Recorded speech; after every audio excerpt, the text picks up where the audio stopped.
Have you communicated with a social media user who goes by the name ThATuMBRELLAgUY? I've had several phone calls with the person who goes by the name ThATuMBRELLAgUY. I don't actually know his real name.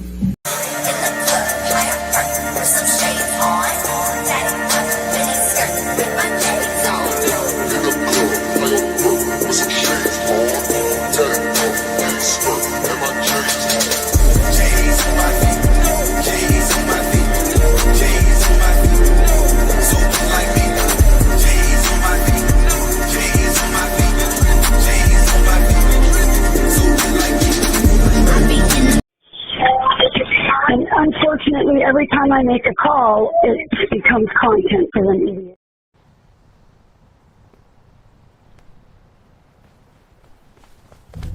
Help! I've been tossed overboard. I'll have to bill you extra for my time. Welcome to the show. You look incredible, like a dessert that owns a yacht. That's exactly the vibe I was going for. You know, sweet but slightly out of your tax bracket. Mission accomplished. How does one even shop for a suit when your head is... Gold on my neck, gold on my hand, purple with the stripes, that's the walk of a man. Sidewalk shining, city lights humming, every step I take, they know a boss is coming. Blazing the whip, gotta vanquish the needs. My kingdom for some poppy seeds. Yo. Tonight we've got something special for you. Tonight we're gonna expose the ecosystem.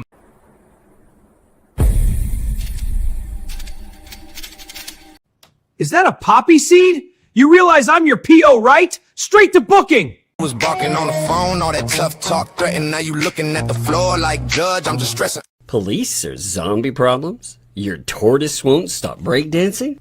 Try blue tape. The miracle of our age. Yay! Hey, we love that umbrella guy. All right. Thank you. I'm calling from Los Angeles, and I'm having a little problem under the name ThATuMBRELLAgUy. I sent him my phone number at least 20 times in the chat and told him to call me. He ignored me. I'm a man. I filed the report. If you guys could take a look at it and give me a call back, I would love to hear what you guys can do to help us. We really need to kind of stop this guy at least until Monday. I told him to call me. I'm a man. You know what? I talk to your mayor.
Screenshots, fake stats, big talk. Gucci on a credit card, living in the TikTok. VPN hero, keyboard De Niro.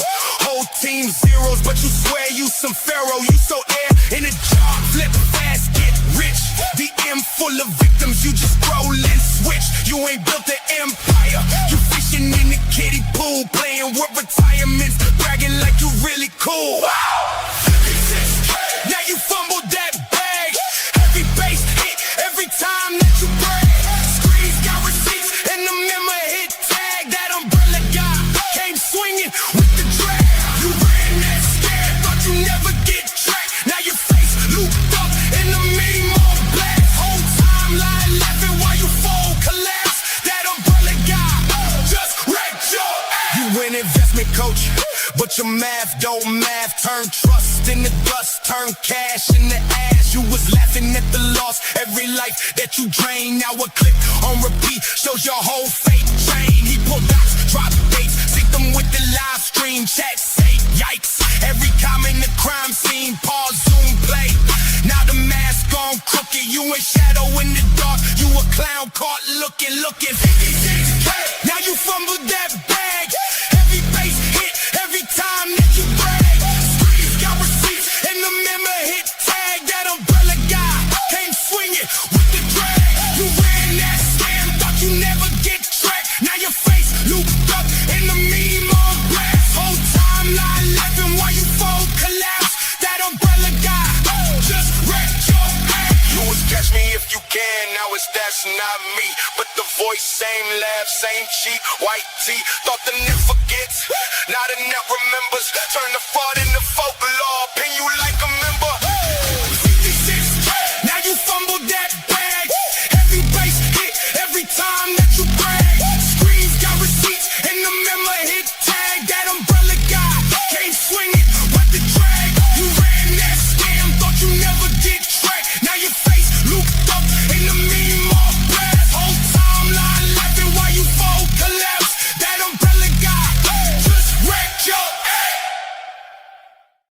What's up, folks? How's it going today? Man, we got a new filing that just popped off right off the bat. That's awesome, man. Perfect timing. We have an appeal reply brief in the Dan Owen v. Hales, with Hales responding to the Dan Owen thing, and it reads pretty interestingly. No matter what happens with it, these people have called themselves out and big time. That's pretty nice.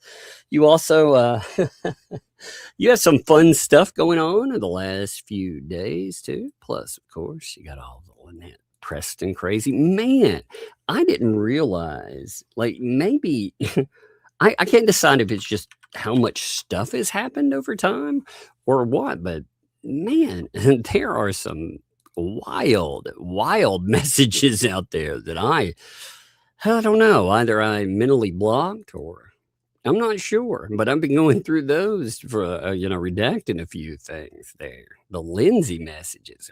Wow, those are wild too. You also have John Cook talking about having his new electric fly swatter and the dogs being afraid, which is interesting, considering that's a fascinating choice, considering the, the last electric shock collar problem. I don't know if you all remember that. Well, remember that was about training. I wonder why dogs would be afraid of a electric fly swatter. And check this out. This is kind of wild. Oh man, give me a second here. There are so many different odds and ends to pull up today. God, this one though really stuck out to me. I thought this was really telling because remember when they had the they had the issue with the shock collar. Remember that became a big issue, and it was right after Hassan, a big streamer, big live streamer, had been caught. Well, we'll say allegedly, although it seems like in the footage, it really looks like he was doing this, but he seemed to be keeping his dog in place for live streams by using a shock collar. Well, with all that going on, when all that was happening, you had the Lynette Preston mess, that was back close to, it was close to Easter, where they were talking about how their animals at their shelter were actually eating some of the animals that were at the shelter, which is probably not good, And they were saying that they were keeping them in line with shock collars, right? But that's about training. Okay, fair enough. So why would a dog be afraid of electric fly swatters? Why exactly would a dog fear that unless you're using it on them? I mean, unless either you've been zapping them. It's one of a couple of things. Either they know the sound of because you've been zapping them a little too much, or you've been hitting them with the old electric fly swatter. And that kind of, either way, that doesn't gel with the excuses that we had before about the whole electric collar thing, you know, because before, again, they were saying that they just had it on a noise setting. All right, well, the noise setting does not sound like an electric fly swatter. I can tell you, I've heard shot collars before, and shot collars do not sound like electric fly swatter. And there's no reason in hell to be using an electric fly swatter on a dog. There's no reason. I mean, that's just nasty and abusive. You know, there's just nothing positive there. Hey, by the way, Max Lab, thank you for the super chat there. Appreciate you.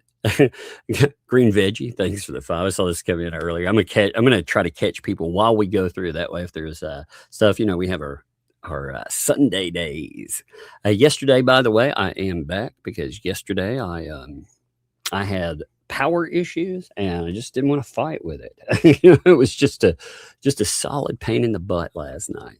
But today we are back. Green Veggies, thanks for that. Why's your hair sticking out? Did the electric work get you? Indeed. I could actually see that happen. And I saw these come in. I could see her like coming in, not for real, but you know, like I could see a picture of that in my head. She's so great. Stuff. But Fallen Hero dropped 5 gifted memberships. Thank you, Fallen Hero, man. Much appreciate you. And as always, love you, brother. Appreciate you so much.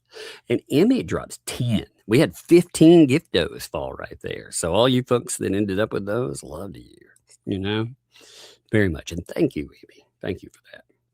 Yeah, it is crazy, though, seeing this. You know, the other thing that was interesting is Megan's having a stream over that. I can't even think about I can't think of what the lady's name is. You know, I still need to catch all that up because it's craziness. But I noticed John Cook was over in there. That's right. He, even when something, you know, these are the people who talk about how they're victims of the mean old harassment campaigns, right? And yet when they're not getting attention, like here, Megan talking about something totally different. And look, there's John Cook. Oh, Megan, you're one of the most toxic women on the internet. You've been attacking a 6-year-old disabled child for years. He has to have attention. Look at that. I mean, look at that. It's about something totally that has nothing to do with them, and they get jealous. They're like, Megan, please pay attention. And then when Megan pays attention, they're like, Megan's harassing me. I swear to God, these people, they're a bunch of nuts, man. What's crazy is when you go through, I was reading through some of the, Hassan blocked me. Yeah, for real. I popped up on the Twitch stream once and Hassan, yeah, I see that.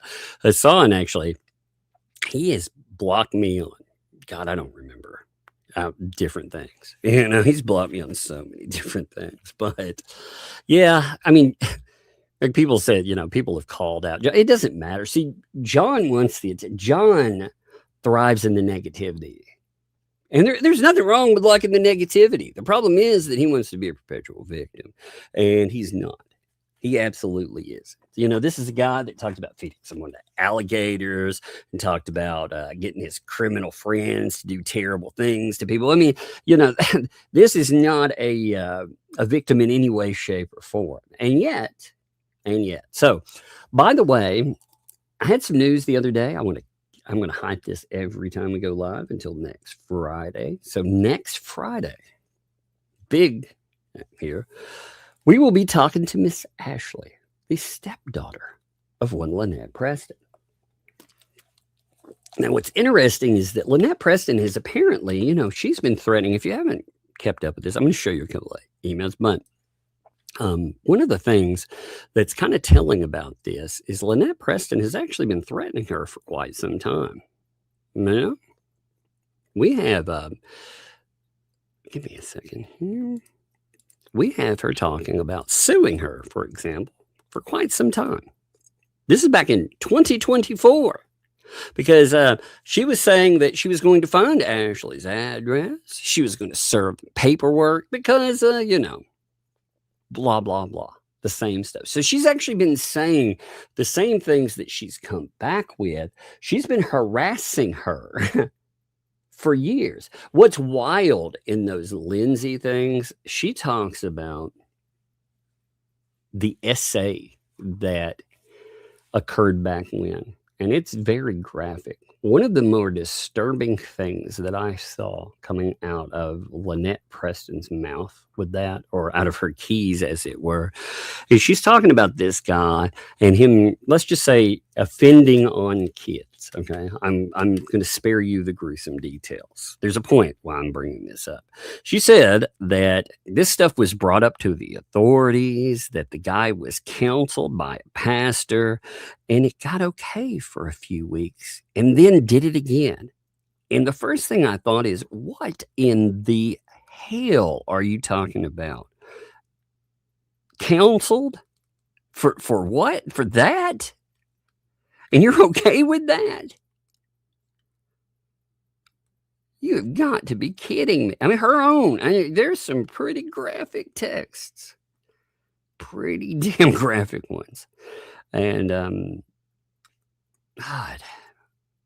But her saying that, I thought, what in the actual hell? You know, you've got so many people that are connected to her that have been... She says now in that Preston accuses everybody. This is yet another person saying that Preston accuses everyone that she's ever been around or with. She eventually accuses them of SA. All of them. Which, again... There's like a million of these texts, though. I have to redact all of them. I'm still in the process of redacting. And props to the person that did these. Woo. You know? But the whole, the whole thing, like with them she takes shots at Ashley over and over and over again in this stuff. Man, but I really am. I'm thinking about I want to be on a Rumble or something to bring up some of those texts, though, because they're bad news, man.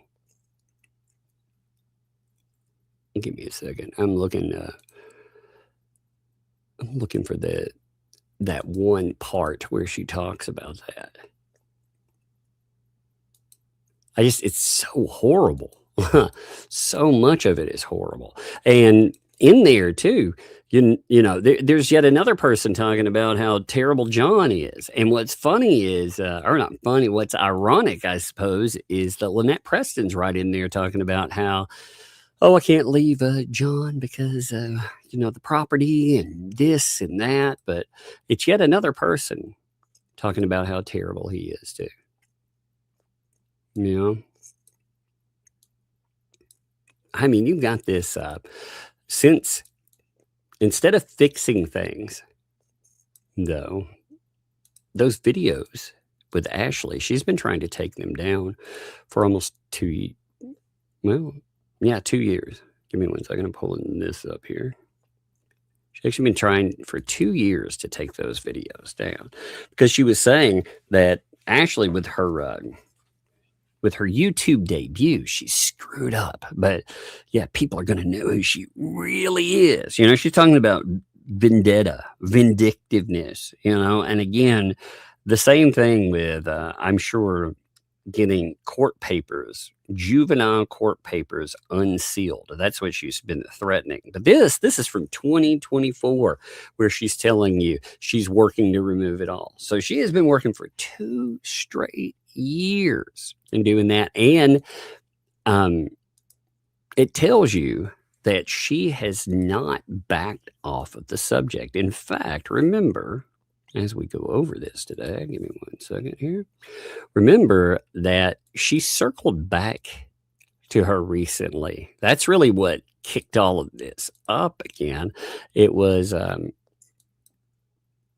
Michelle Preston contacting her and being like, yo, I'm giving you an opportunity to recant your TikToks. It's already been 10 days too, by the way, Michelle. But she sold her, remember, we'll just look at these real fast. She'd written her, again, remember, this is her stepdaughter, right? So this is your kid that you supposedly care about, that you're saying terrible things happen to. And instead of trying to remedy things for the last for years now, you've been trying to go after and threaten them. She's been threatening them since 2024 behind the scenes in some way, you know. Although, again, from Ashley, she had moved on. She hadn't talked to her in a couple of years, but she'd been threatening her, and apparently she'd been stewing on this subject for years. And then she hits her up this 2 weeks ago. She hits her up and is like, hey, I'm writing this to you to give you the opportunity to recant your TikTok video. Now, they're not TikTok videos, by the way. So since she tells Ashley they are TikTok videos and not YouTube videos, I suppose there is nothing to remove, you know? I mean, she's threatening her about TikTok videos that they aren't on TikTok. They're on YouTube, you know? But I'm in the process of getting the Lucas County case, and I'm hiring an attorney at this time to take action. Again, this is while she's in her bankruptcy.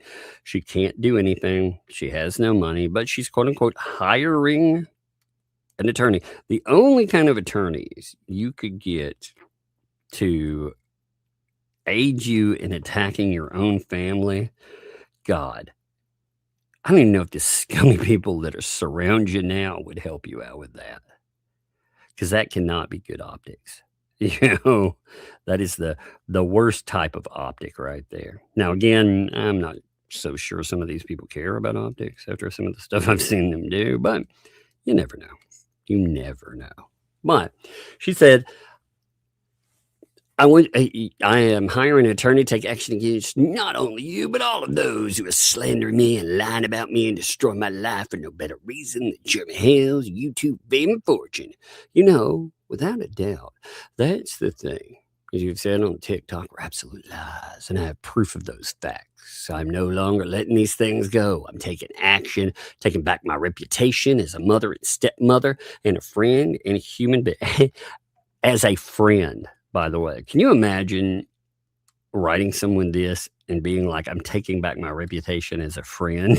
What the fuck are you writing me? Oh my God, the stupid in this. By the way, we'll be talking to Ashley Friday, so stay tuned for that. I've got a lot of questions, baby. A lot of questions. You know, there's a lot of things I want to follow up on that I might have not thought about 2 years ago. I'm very curious about the,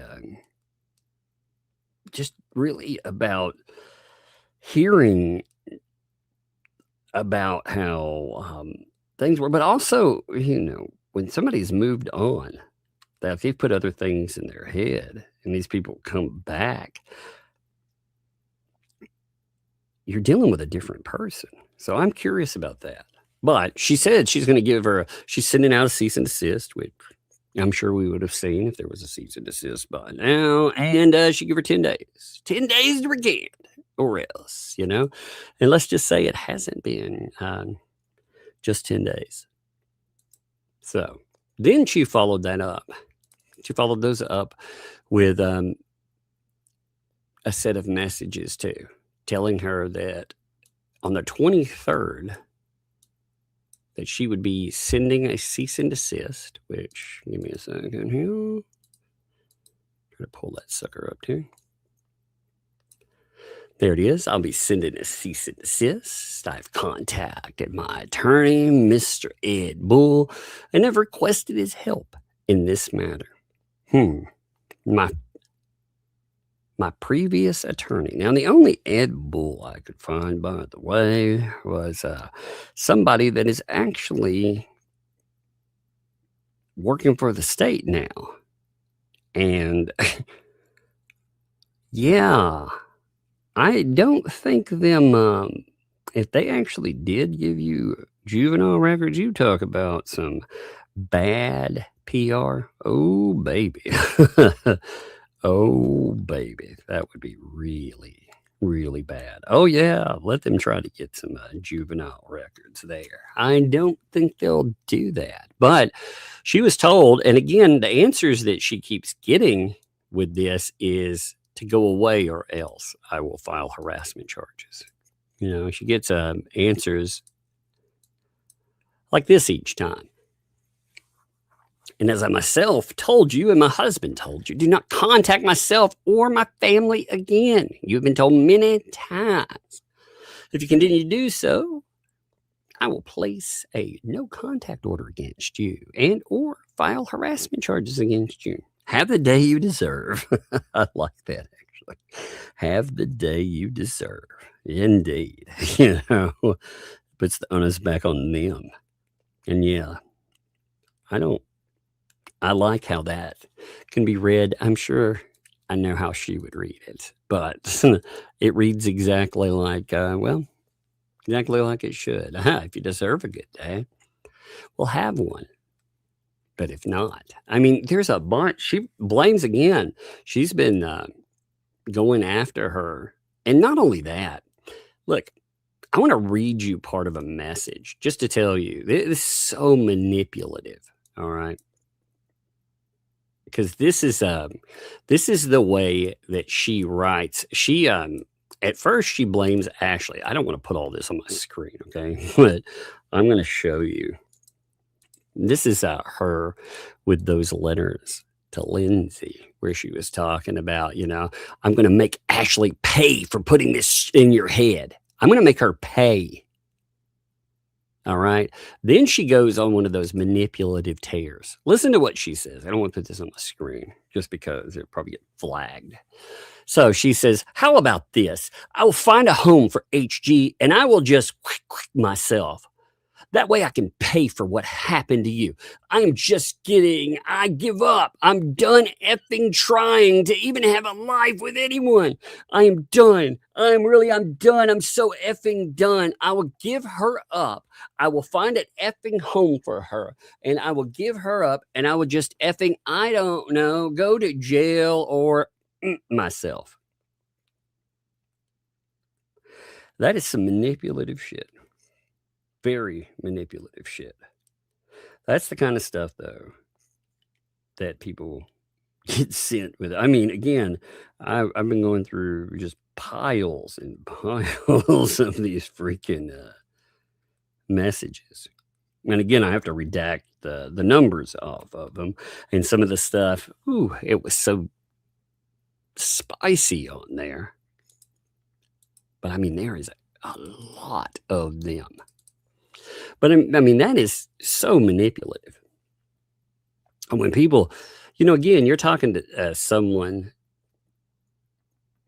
and I mean, even back then, she with her whole stuff, you know, she accuses her of insane stuff. I can't wait to talk to Ashley about, like, give me a second here. Hey, what's up, Wizard Wheels? Things for 22 months. Love the tugs, and of course, tugging the tuglets. Well, love to you too, my friend. It is good to see you all on a wonderful, blunderful Sunday, by the way. Here we have, check this out. Here's another one.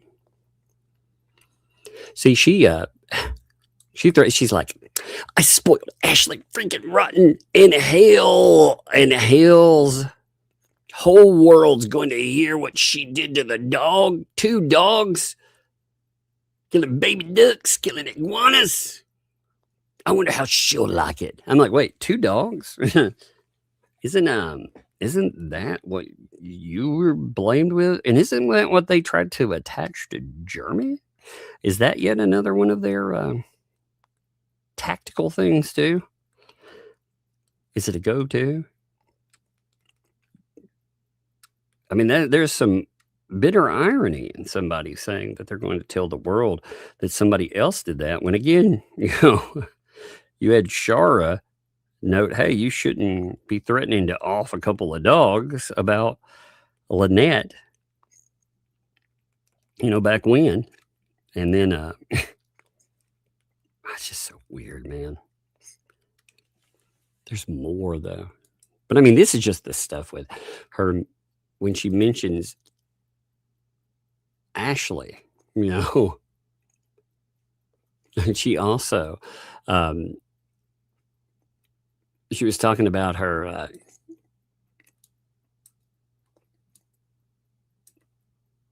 she was talking about how she's kind of afraid that Jeremy Hales has a psych eval of hers. which is interesting. You know, did you give any files to Ashley from anything in the past? Jeremy's been reciting from a psych eval that is clearly not mine, but someone's clearly feeding him info.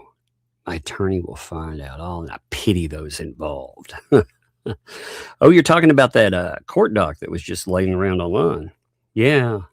You're talking about that one? See, that's interesting because that document that came up, it definitely had your name on it, Lynette. It definitely talked about you, and it talked about a case there. But you could see, like, her being worried that some documents are coming up. Like, that's interesting, isn't it? It's interesting that she's afraid that Ashley has some documentation on her. Did you give her something? I mean, just the wildness to it. I wonder, and that's back a little while back, but still, I mean, going through some of these they're just interesting, but she's, I mean, some of the stuff, I had to ask. I just watched his video where he's reading this thing and claiming it's of me. Got it from my family? There it is. See? This. Check this out. So you remember the psych eval stuff that came up? They're blaming Samantha and Ashley for that, saying, we got that from my family. That's where that had to come from. So she 100%. She's trying to say that it's not real, and yet that, I mean, again, it worried her, which is really interesting when you tie these bookends together. There's a bunch of these little like pieces, these bookends that, and she's told, no, they don't have that. That wasn't them. But she just keeps tearing. I mean, she's on a tear. Again, it's strange to see how fixated she is on them.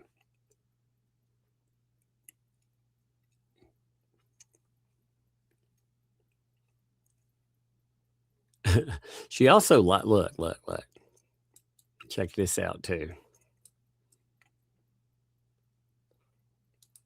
One second here. Look at the intimidation here as well. You told me you have all the records from the past. Did you give him records? We're deposing him. This next week, my attorney is demanding that eval and all others he's gotten his hands on. I don't remember him doing that, by the way, Lynette. That seems more like a intimidation tactic. We're asking a judge for a warrant for it all. That's not a warrant, by the way, Michelle. That is not a warrant.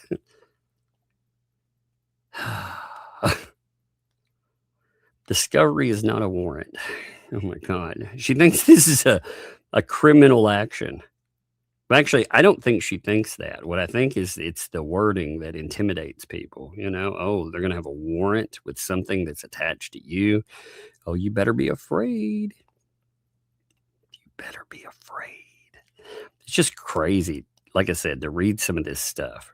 Because, you got to, instead of making things better, what I read with all of this is, it's a million times. It's made a million times worse.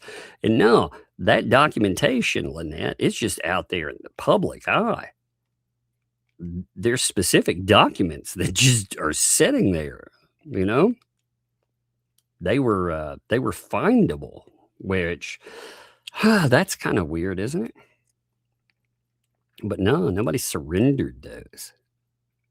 It's funny how, again, she just hyper fixated. It's sad. Funny is, again, not the right word, but it is sad that she, again, hyper fixates on, like Ashley. She blames her straight up because she had a rough go. You know, these folks had a rough go. And I'll tell you, like I said, I had a rough go with certain people in my past. And I I don't forgive them anyway. But I definitely, if they wanted to dance with me, oh man, you know, I wouldn't imagine giving somebody a reason. Can you imagine, like, coming up and you can see the answer with fuck? I didn't give anyone anything. And for you to think that I would is, you know, holy crap, man. I mean, she just threatened. There's so much of it. Again, there's piles of screenshots though, and for her to do that. Let's see. Here's the top part of that one too. I want to play you a couple of those videos. I played one the other day. I want to play the other two, but give me a minute. I want to pull this up first. So just read a mess of comments from guess who? Not only Ashley, but Samantha. And considering we're nailing this guy to the cross criminally, I can't wait to add those two into my lawsuit and into my court case. You know, again, that's truly functional. Instead of trying to fix things, again, just threatening family members. But, and especially considering, again, some of the stuff she says other people did to family members. I mean, can you imagine? Like, if she ever brings anything, I would bring all of this up in a court. I would definitely, most definitely, because some of the stuff that's said in here,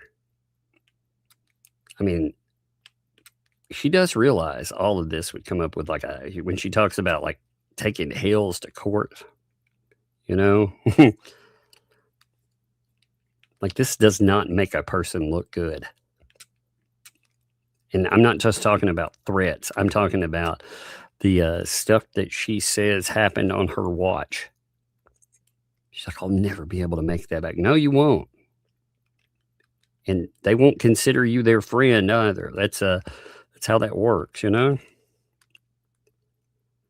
I mean, they shouldn't be expected to fucking forgive a person when horrible things happen to them. God, I hate people more and more some days. You know, I do. But when you see that, she's like, I'm so done with her. I have left them alone their entire lives. Wait, what?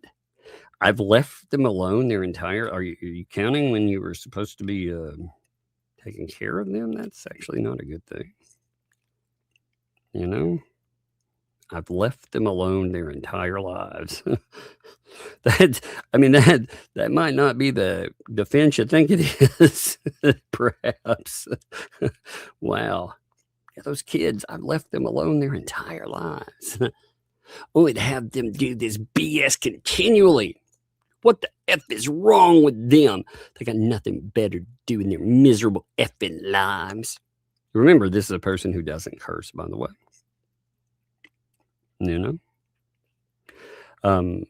And I know what'll be funny is when she tries to say that none of this stuff is real. Well, unfortunately, it has all the sourcing on it too.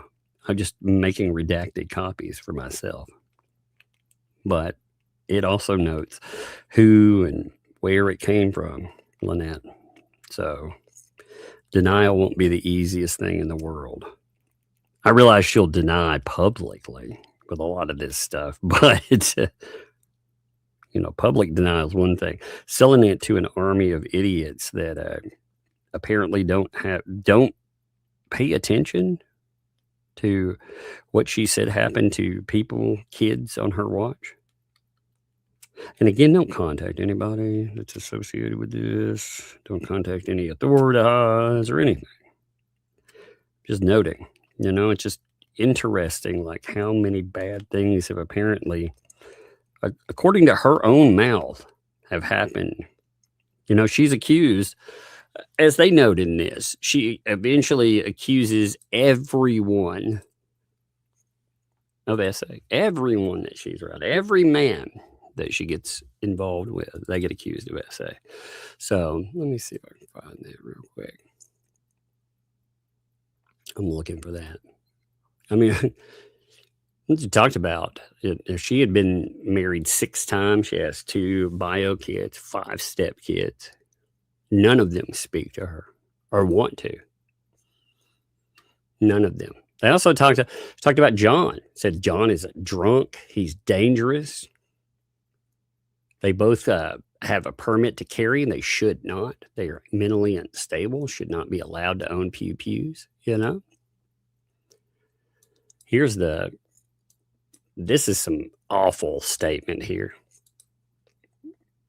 Actually, I'm not going to pull that on my screen. I'm just going to read it to you, okay? She has a thing about accusing everyone of SA. My kids have had doctors in every crack and crevice of their body, and for what? To prove we're telling the truth and that she's lying? My kids were traumatized because of her and her bullshit. So anybody that, well, that's interesting because apparently, you know, people like the Fats like to accuse folks of, you know, terrible shit too. Seems like the go-to by all these horrible fucking people, isn't it? Let's watch those videos. I want to hear what Lynette is so afraid of. I want to hear part 2. We heard part 1, which was interesting because it talked about how utterly crazy John is. Now, we got like 2 minutes or 3 minutes into this. I'm going to go ahead and pull it up and push it back those 2 minutes since we already started it. Okay. Give me 1 second. I'm locking this in there too.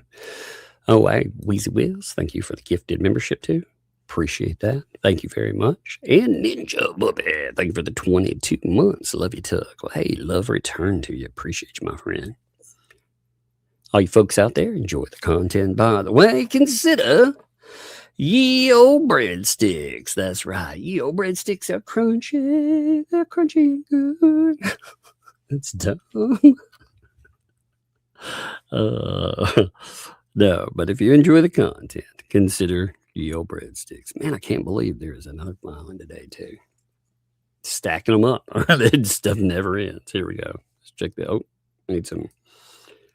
Wait, was that on? Okay. My bad. I turned him off. My bad. Here we go. How long have I known? So it's been about a month, I think, since they were brought to my attention. Like I watched them a long time ago when they made the move to Ohio. I'm with the Hales. I watched their videos, but then as my brain does, it forgets. I forget things very easily. So I was brought back to them when somebody messaged me and said, hey, this is what's going on. You should probably talk to them. So I did. I wanted to keep my name out of it, but my name did get leaked in a video. It happens. I mean, at first I was super freaking mad. Caught myself there. Did you see that? I was really mad at first. Better than me. Because then I got a message from Lynette.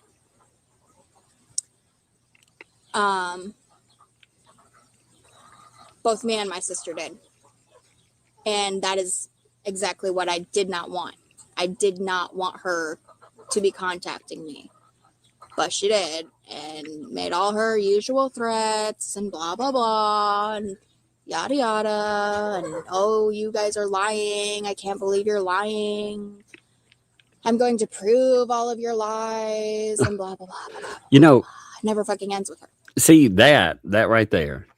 So, apparently Lynette has a history of saying that she's going to disprove all of their whatever and everything else. So I find that really, really interesting, considering, I mean, again, you know, at a certain point, it's put up or shut up. I mean, she's been talking about going after these folks for the longest time.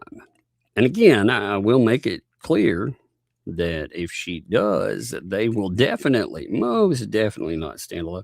It will be not only a garbage lawsuit, but it will be so bad optically for Lynette. I mean, going after your own family and, you know, trying to, it'll look like her trying to silence victim is what it will, because, you know, she's accused many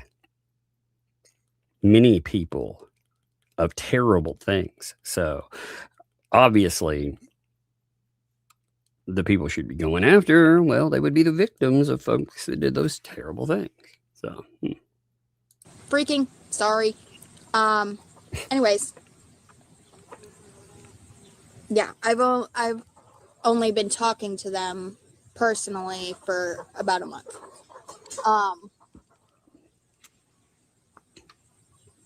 Stop messing with the babies, Thor. You're such a butt.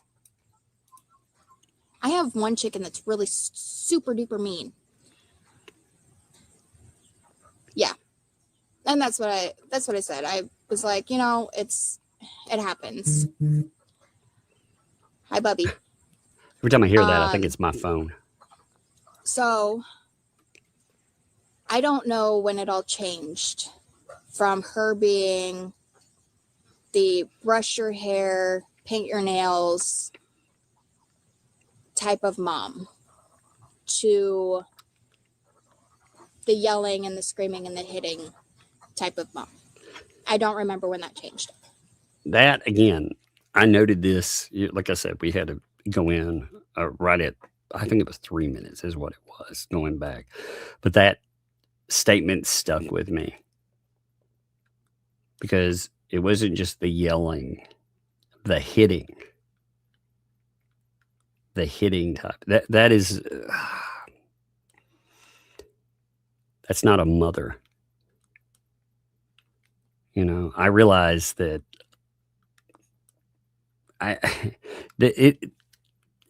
there's a label there, but that label does not make you a mom. It's just a word when people are that, and it's awful that so many people have to deal with that kind of stuff. But it's horrible. You know, again, when this is brought up, just everybody, you know, all these people that take up for these, I mean, they ignore that. They ignore the fact that every person, even themselves, like some of them have been accused of doing things. And then some of that got recanted because they're useful in the moment, but they'll get accused again. You mark my words, when they're not useful, they will get accused again. If they're not useful in a courtroom, they'll get accused too. God knows what they'll have come up. I don't remember. But I do know when it got really bad. It was in high school. I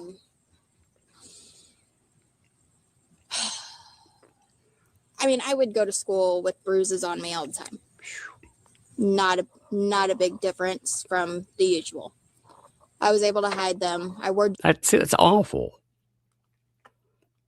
I'll go to school with bruises all over me because of hitting. And that's your norm. I just, again, and people, they have the audacity to say, oh, well, nobody questioned any of these things. I mean, again, Lynette Preston has stated many red flag statements, you know. I mean, the messages that I was just reading from, they have plenty of red flag statements in them where she's talking about all kinds of just horrible and hideous things. So, you know, when you put all those together, yeah, people they don't just worry, they or wonder, they worry. It's awful though. I hate that for you, actually. Jeans all the time. I blamed it on animals, or I blamed it on the fence, or I fell down while I was doing something, and blah blah blah blah. Somebody's comment did not come through. Remember, she's saying that she's going to sue Ashley and her sister is going to sue Samantha because they have talked about her. So she's wanting to bring this testimony into a courtroom. She thinks she can silence it. She's going to learn real quick that you can't. Look, one of the things that, okay, I've talked about the Vic Mignon, which I thought was a travesty of a lawsuit, by the way. But still, these people claimed that guy was a SA'er because of some really weak stuff like, 10 years ago, he pulled my hair in a hallway or, stupid shit like that. But even with them, a judge found that stuff was freedom of speech, and you're not going to be able to disprove it. Unfortunately for you, there's documentation out there that's not going to look good. So you're going to have a real problem with that. So sue away. But what you're going to do is you're going to open yourself up for, since you've already been found to have filed frivolous litigation before, when you do this, it's just going to compound it. True. So whoever you were that just commented, try to change it around.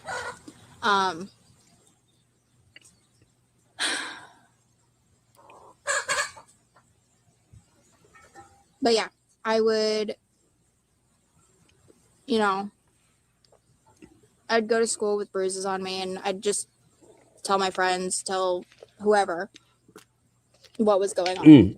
And mind you, the other thing that pisses me off with all of this stuff too is the fact that with the ecosystem, they're like, this is all old news. So accusations like that, first of all, it's not. You had these letters trying to shut this down and threatening litigation and stuff. They've popped up again. The last one was just a few days ago, but with this, how do you consider this kind of stuff old news? When does it get to the point where it's just something you're like, oh, I choose to ignore that. I know if it were attached to someone else, if it were attached to anyone, if there were allegations like that with me, a Megan, oh man, these people would be hell bent on burning our lives down. They would never stop. It'd be in every intro and everything else. But it's old news for them. I was going to a very small school.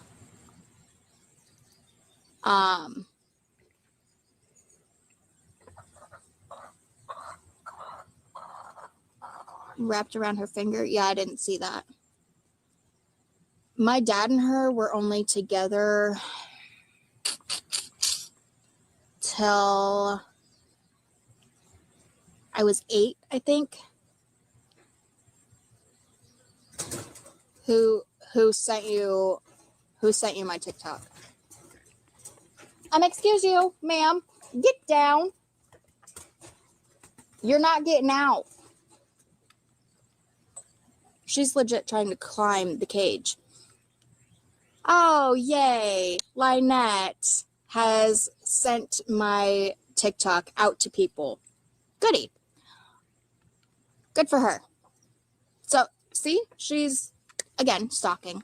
So, see, LP was... No. Thankfully, my dad saw her crazy real quick. And,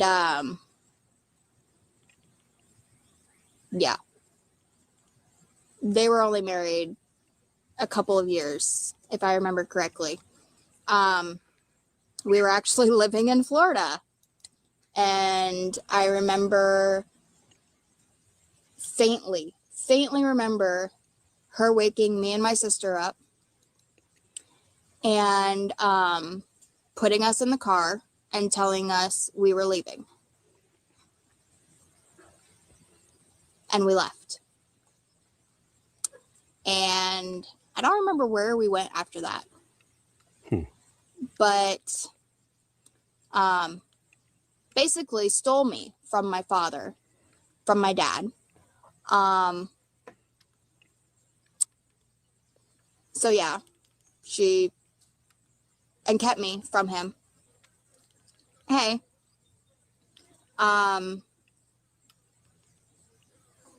for years, my dad's side of the family tried to get in touch with me, tried to get me away from her, and she didn't allow it. Wow. My aunt and uncle, they tried to get me to come live with them, and they couldn't make that happen for the longest time. They tried to call me on my birthday, on Christmas, all the holidays. So isolation. You see that, man. By the way, Lisa Lee might smell like pee. Thank you for the gifted membership. That name always kills me. Look at this here, too. Look at that blue eyes. Thank you for the 10 gifted memberships. There's another 10 giftos. Man, you guys have been making it rain some gifted memberships today. And that is much appreciated. By the way, thank you.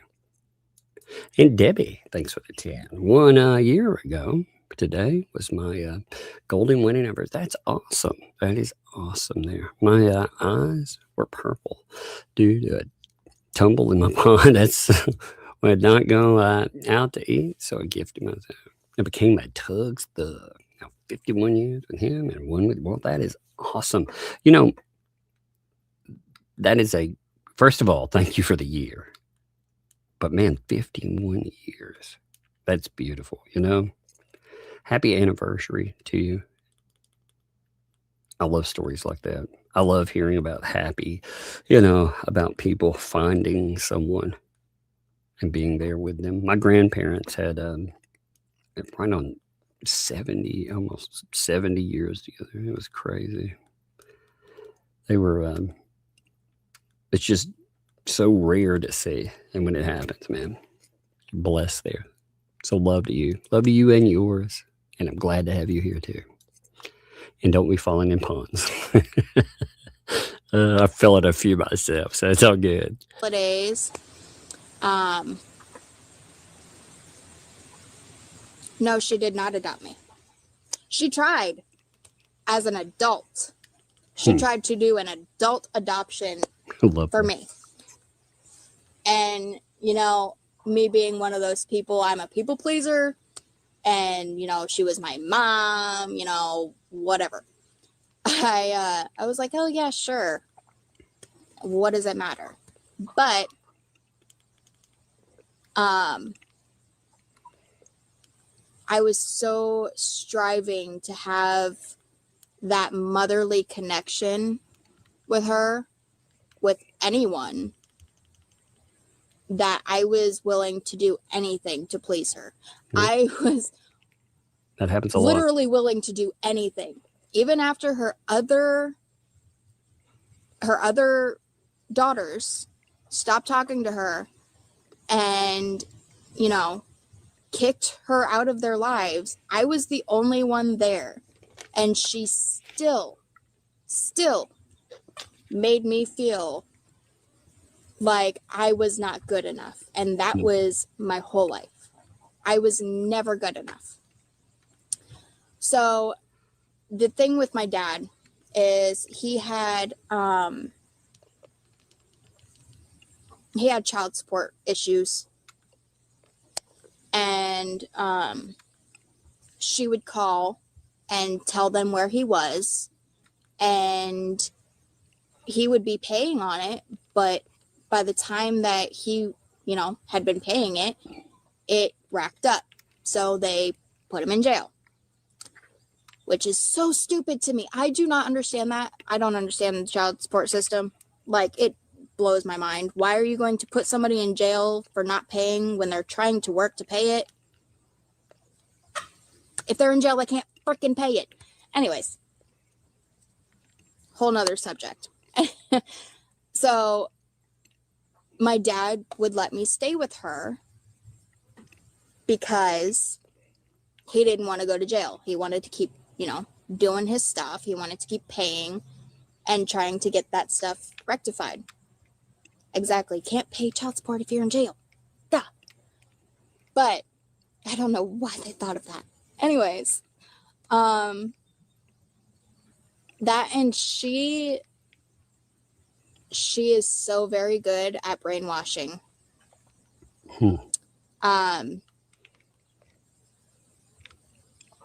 Before letting me talk to my dad, anytime that she would, if ever, she would be super nice, super duper nice. And we'd go do stuff together. We'd have a really good 2 weeks, 3 weeks, maybe a month. And then she'd let me talk to my dad. Oh, I don't want to leave. I want to stay here. No, Dad, I'm good. See it? Literally right after that conversation. What did you say? What did you do? What did you tell him? What did you tell him was going on here? What did you say? What did he say? What did you talk about? Is he coming here? Do you want to go back to live with him? Fine, go back to live with him. I don't care. No. Every time. It would change like that. And then I'd say, I want to call my dad back. I want to call my dad. No, you can't talk to him. You're not talking to him. So in my dad's mind, no, she wants to stay there. So she's very good at manipulation. Like, if you think you have an inkling of an idea of how manipulative she is, you have no clue. No clue. None.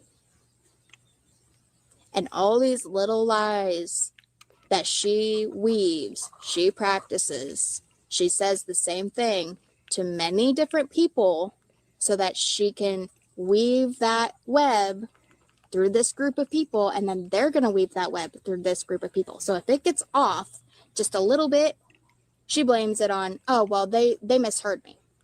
No. You lied.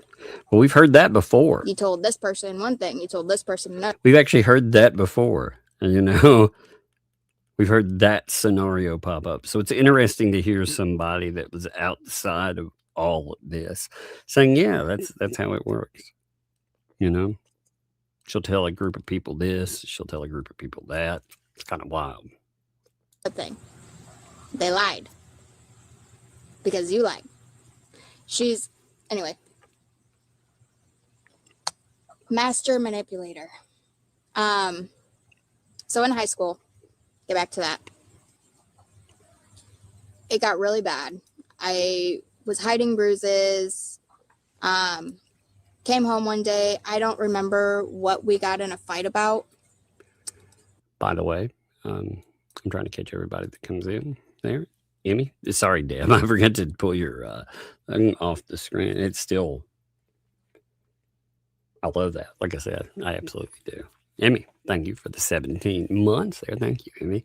Hope he has a habit of stealing quote-unquote adopted kids, people's kids stuff. Isn't that interesting?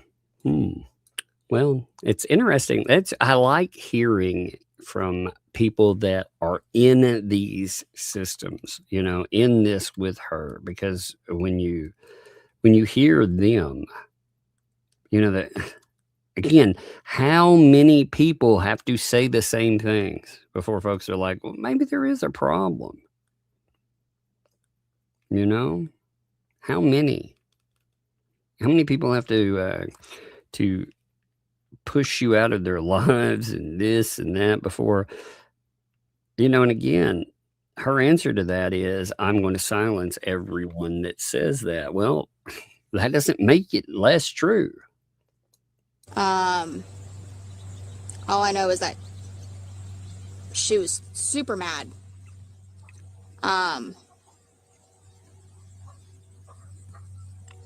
Super, super mad at me. Lies are further there and it's finally catching up to her. Right. Yes. Absolutely. She's her on Game of Telephone? Yeah, she really is. That is. That is a good name for it. Hi, Plane. It is like telephone. Came home one day and she was super mad at me for something. I don't remember what, but all I remember is a bunch of stuff being thrown at me.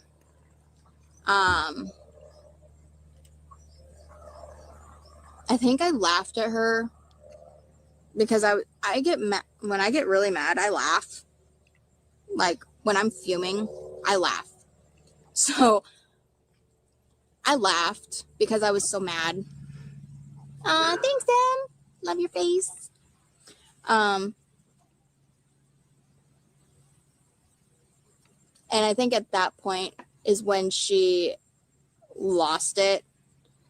And she grabbed me by the shoulders and pushed me into the pantry door. Hello, Kimmy. I gotta see if I can move this because I can't see my screen. She pushed me into the pantry door and the doorknob hit me in the middle of my spine. And it wasn't a soft push. It wasn't a little shove. It was grab me by my shoulders and shove me into the pantry door. That doorknob hit me in the back of my spine, right in the middle of my spine. So I go to school, and of course, I had gym that week.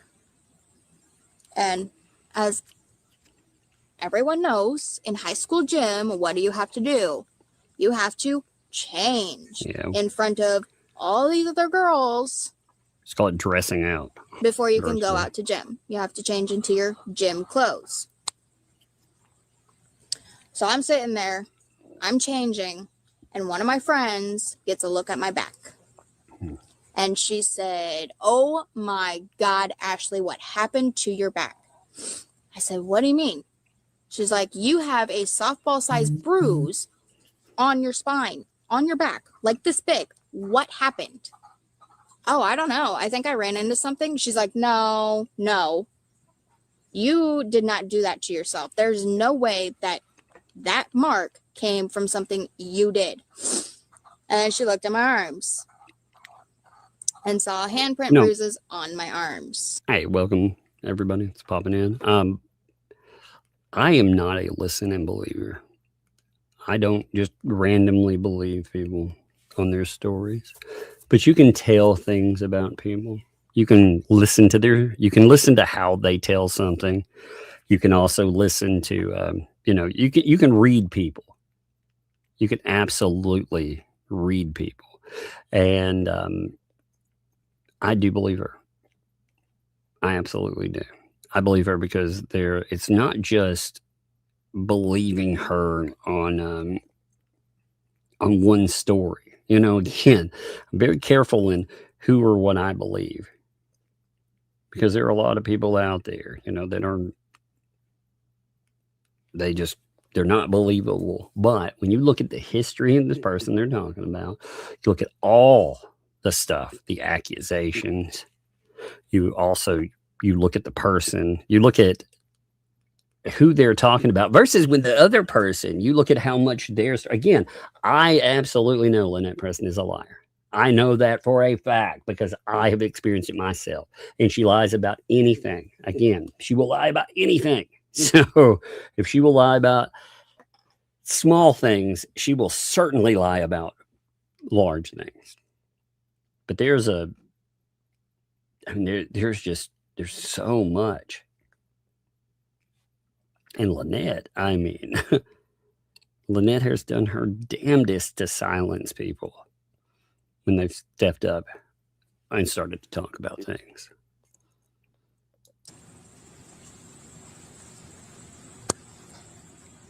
So Awful, yeah, man. couldn't really fake that one. I tried, but Yeah, people start to see the evidence on you. directions. Ooh, there's a hole there. I almost fell. No. Okay.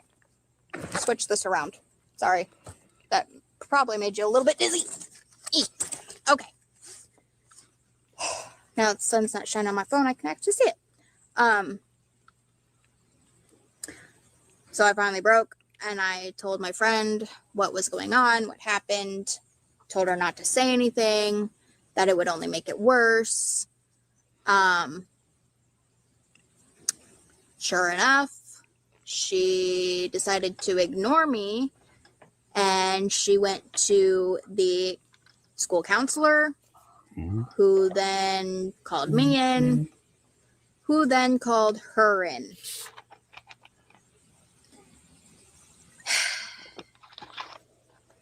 And that made it so much worse. The yelling and the screaming, she stopped the hitting because she didn't want to leave bruises. But the yelling and the screaming, she took away all of my stuff. I legit had a bed, mattress on the floor.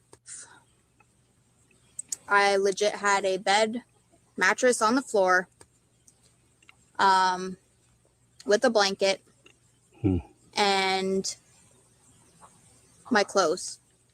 That was it.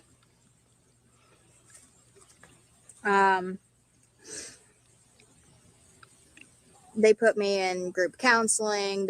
Because she said that I grabbed myself and made that bruise. But I'm sorry, how can I?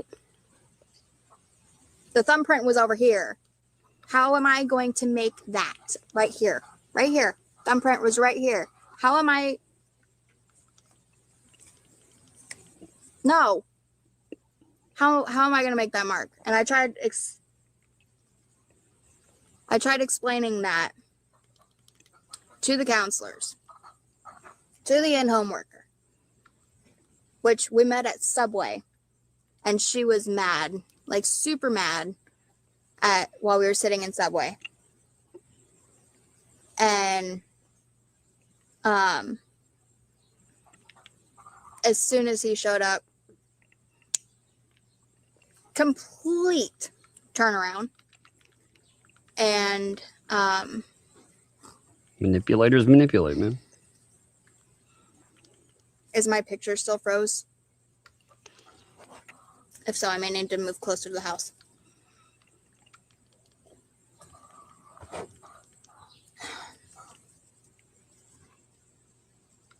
But complete turnaround. Oh, hi, how are you today? Oh, you're doing good. That's awesome. We're doing great.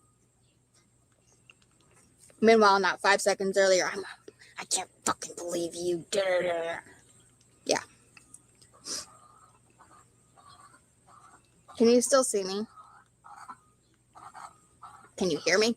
You know, the ultimate revenge that all of her family members that experience stuff that they have is that she sits on a lot alone. She has she weaves fantasy about how all these people are coming to her side and assisting her now, but it's just that it's fantasy. It's not real, you know. So I mean, ultimately, again, she says a lot, but these things are not true. That is the ultimate revenge, though, because she's alone. And she doesn't want to be alone. That's how it goes, though, you know. Horrible people. When you're a kid, you may have to be there, but if you survive it, that's a sad thing to say, too, because some people don't. But if you survive it, those people later on, they'll want somebody there to give a shit about them, and they won't be there. They absolutely deserve it. Anybody? I'm lagging? Okay. Well, then here's what we're gonna do. We're gonna, oh, ow. We should be. I just turned on my Wi-Fi, so awesome. Okay.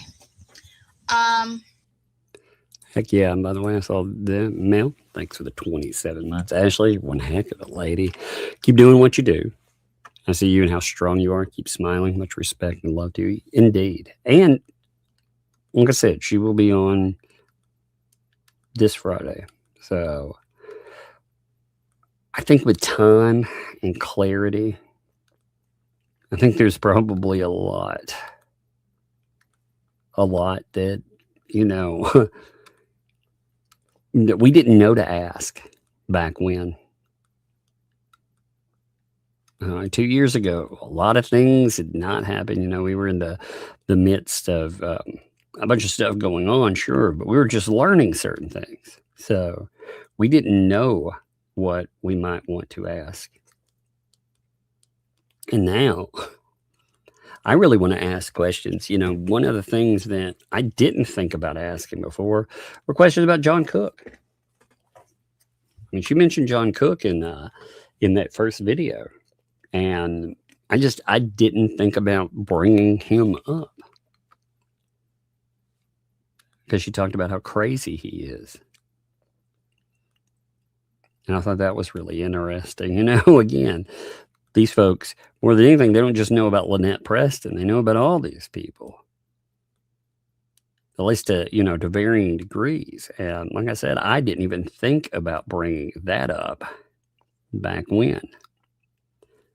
But now, oh yeah, now, yes, indeed. Thank you, Mel.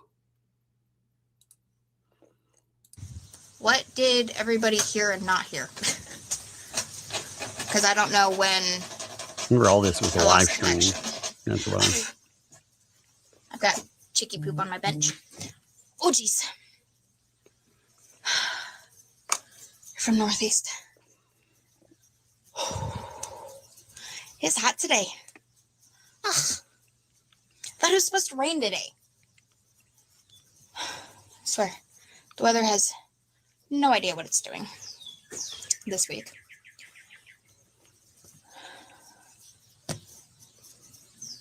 Oh, okay. So, go to group therapy. I try to explain to him, I can't do this marks on myself.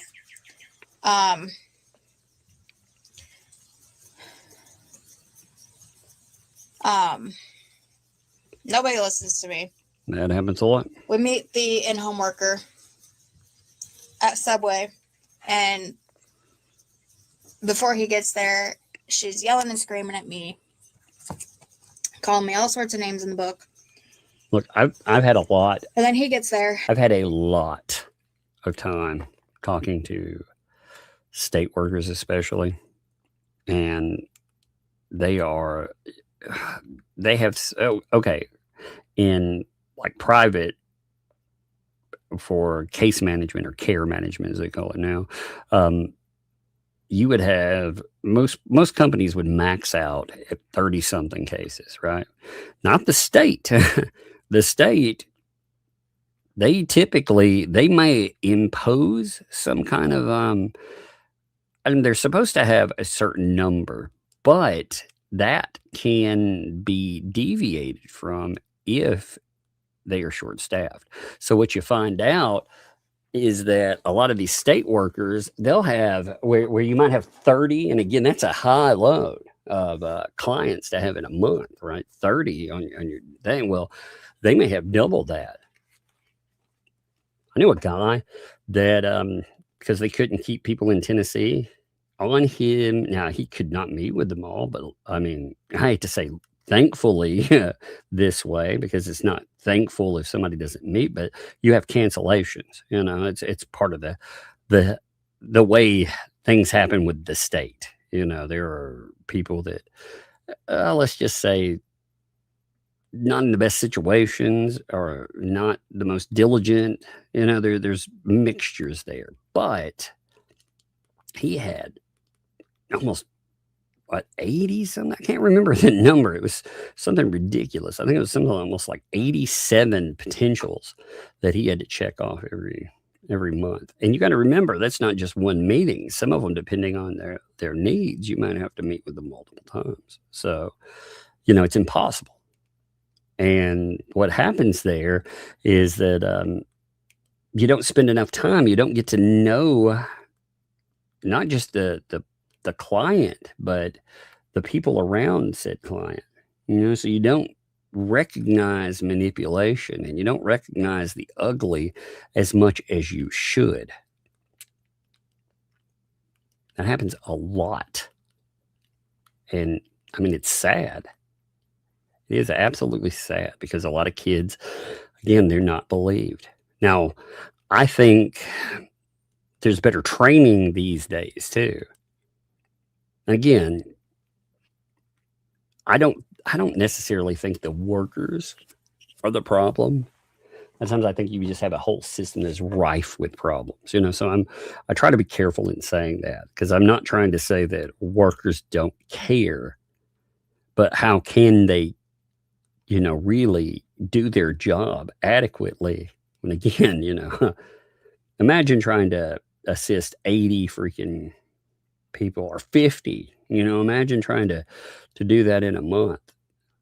And again, it's not one meeting. If it were one meeting, that'd be something. But if it's multiple meetings, and they have needs, like, you actually have certain folks that you have to manage their schedules. You have to make sure that, there's check-ins plus random inspections. God, man, it's impossible. It's an impossible load. They're underpaid, and they're definitely understaffed. So, and then you have people that just don't care too. You're going to have some of those as well. But you get to mix in with that, plus some effectively. I've met some people that were very skilled at manipulation. As far as like clientele parents, for like therapy when a kid would get brought in. And I mean, they would be skilled liars and manipulators. And especially those that were, they would be forced into some kind of therapy by the state. And turns right around, and she's happy as a clam, smiling, and, oh, hi, we're just waiting on you. Yeah. So we get this in-home worker. I think 14, 15. And at first he is completely wrapped around her finger. Believes all of the lies that she tells. That I am a troubled teen. That I am uncontrollable. That I need to be sent to a group home. She did do that, by the way. She sent me to a group home. Good Lord. For going to a party. Kid coming. Hey, kiddo. What you doing? Watching YouTube. Huh? Watching YouTube. You're watching YouTube. What? Sonic the Hedgehog. Sonic the Hedgehog. Does back moves on my toe switch. Oh, I wonder, like that? Do what now? I wonder if there's back moves on my toe switch. I don't know. It's on yours. How do you know if there's it on mine if I haven't looked up? I'll check it out later on. Okay. I'll check it out. Not today. We'll see if you're helpful and everything this week. Then, well. I give. And if I get You want me to open this for you? Yeah, and if I be good, you know what happens? Well, I'll get my phone. We won't talk about it. Okay. We will talk about it. We'll talk about it. Okay. Oh, you're funny. Give me a second. I'll open this for you. Then go upstairs. Okay? Yeah. Let me open that for you. There you go, kiddo. There's your popsicle. Good times, right? Good day. Fun time. Oh, look, everyone's having yellow hearts. They are. Can you be like, fun times? Fun times. I'm really so cuter than you, what, Dad? Yep. I'm younger than you. Yep. All right. Well, go do your thing, baby. I like this little mushroom. Where? Oh, yeah, I see that. No, that's an umbrella. That kind of looks like a mushroom. It's on my phone. She thought the little umbrellas were mushrooms. Hey. Oh, they look like mushrooms. You're right. It's funny. Yeah. I can't believe those were umbrellas. Okay. Well, give me a hug. Oh, umbrella girl. A Yeah, bug. exactly. Give me a kiss. Mwah, there we go. Hey, Look at that. That's cute. Little sun. let's Look click at that on little it. sun. Oh, that's very cute. Yeah, I've never seen that one. Look. Yeah, it's called a sun balloon. Oh, man, look. There's a little flow state, too. Isn't that cute? That's awesome, too, huh? What did it say? Yeah. I saw those. Those are very cute. What did that say? It said flow state. What was it? Yep. Look, there's a flower. A flower. Yeah, you got to send a flower. Oh, man, here's something else. Look at that. Oh, look. The little high fives. See the little hands? They give high fives. Look, there's stars. Look at those stars. Those are cute, huh? Look. Oh, there's a heart one. I haven't seen that one. Oh, look. There's a 4-leaf clover. Yeah. Look, there's a little star. That's cute, huh? Look at that one. You're the GOAT. You're the greatest of all time. That's what that It means. has a number 1 too. Yeah. Oh, man, look. There's some more high fives for you. Look at that GOAT, the greatest of all time. That means you're the number 1. Mm-hmm. Oh, a heart cloud. Is that a star? Yeah. Those are cool, huh? I like those. Got hearts, high fives, everything. Man. And stars. Can you say thank So you I for those, say by the way? 2 stars. Yeah, can you say thank you for those? Thank you. If someone said a star again. Talking with your mouth full. She got a popsicle. She got one of those freezy pops. Yeah. Oh. Oh, look. Oh, look at little doggy. He says, oh, what's up? So I said a flower. I saw the flowers, too. Look, he's singing. I like the dog. He was singing on a microphone. With a star. Yeah. They're cute. Look at No. they have a stream. Yeah, I like that. They're really cute. Okay. Well, hey, give me a hug. I got to finish what I'm doing today, okay? All right, go do your thing. People are living you. Do you want to have a cleaning day, actually? Is that what today is? Clean today, right? Clean today, yeah. It feels like a cleaning day. Oh, look, Mel said, we sent you $2 and said thank you to you. Thank you. Oh, no. Is that a 6-7? Oh, no. 6-7. Oh, no. It goes. 6-7. No. Lord, no. No. None of that today. No. No. No. Yes. There's some horror. All right, hey, go do your thing. Candy. Yep. We go again. I see that. But you got to go do your thing. I'll never finish. 6-7. I saw you. I heard you. 6-7. All right. Hey, if you're gonna have a lazy day, you better go, or it's gonna be clean today. I'm gonna text Sissy and tell her that it's clean today for both of you. Okay? Is that what you want? Clean today? It's a clean day now. It has to be a clean day for her too. It's gonna be a clean day for you too, though. Oh yeah. Yep. Yeah, I bet you got to mess around that bed and stuff. I want to stick All right. on my bed. I love you, kiddo, for real.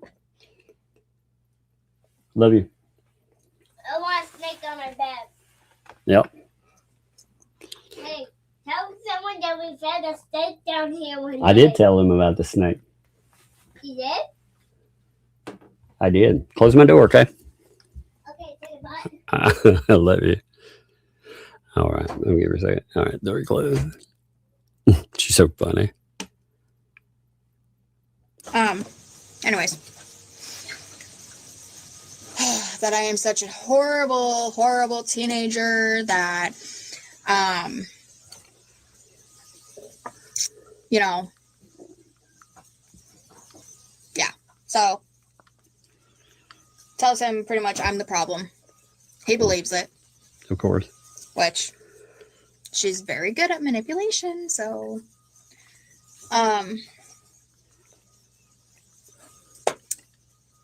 he does home visits. I don't even remember how long he was involved.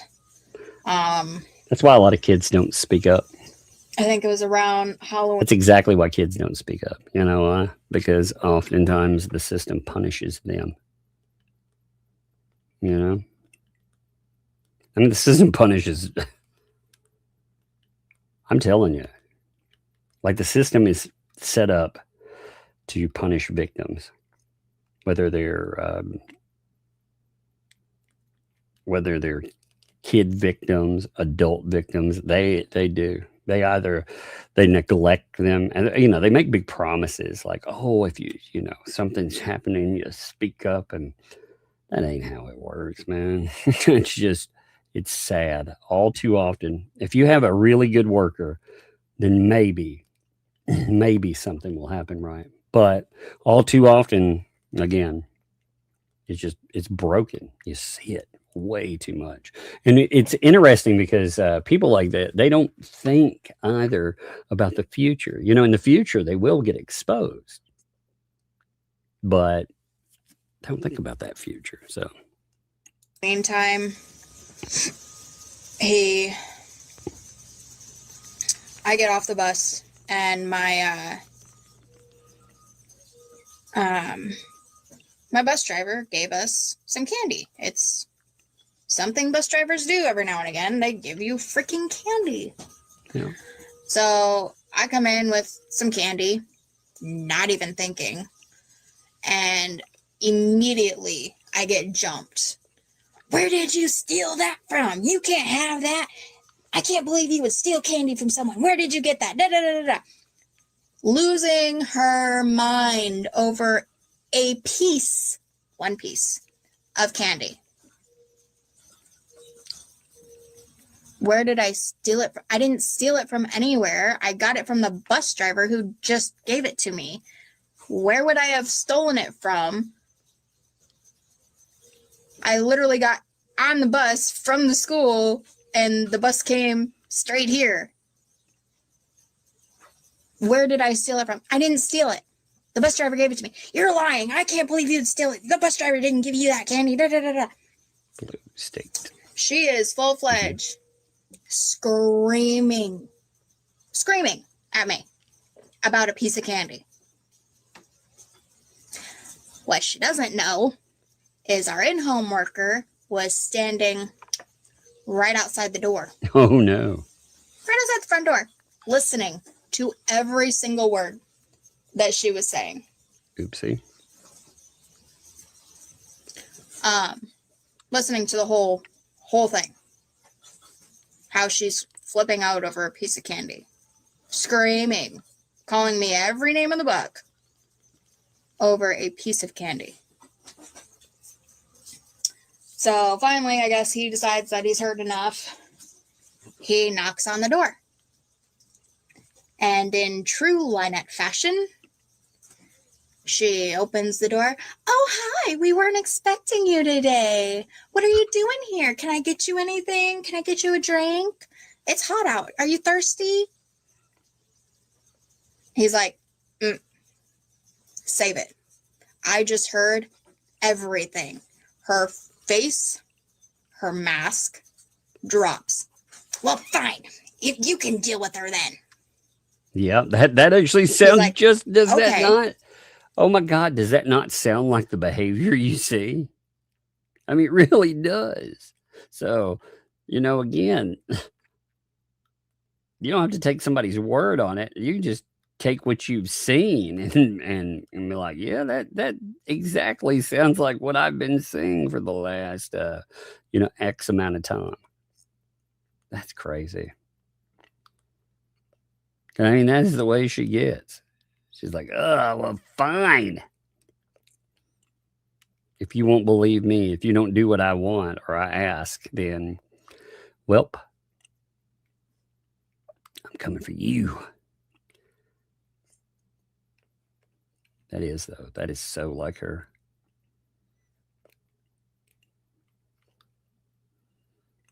I like that kind of, I like getting validation. I mean, I don't like that she does it, but I like the, you know, again, you can see these pieces come together where you don't have to take her word for something because you've seen the behavior yourself. She can only hide behavior for so long, you know? It's wild, isn't it? But again, you know, all these people, they ignore it. They've been on their victim kicks lately, too. We're all victims. It's funny. Unless they do something amazing or they're particularly funny. You know, it's... I've paid more attention to paint chips in the last little bit than I have to the clowns that, well, they need you to pay attention to them. Now, I know, of course, that runs the risk of them accelerating their behavior and doing something worse, but it's just kind of funny. Because if you ignore them, you know, they get worse. Or again, John Cook going over into Megan's chat is the perfect. She wasn't even talking about these people. But if they don't have anybody talking like John, they'll come to you. And I thought that was really telling. But they're people who scream their victims nonetheless. Anyway, let's continue. He looks around her at me and he says, "Get your stuff. We're leaving." So I'm like, okay. I went and I grabbed a bag full of clothes. I just started throwing shit in a trash bag. I didn't even care what it was. I just threw it all in a trash bag.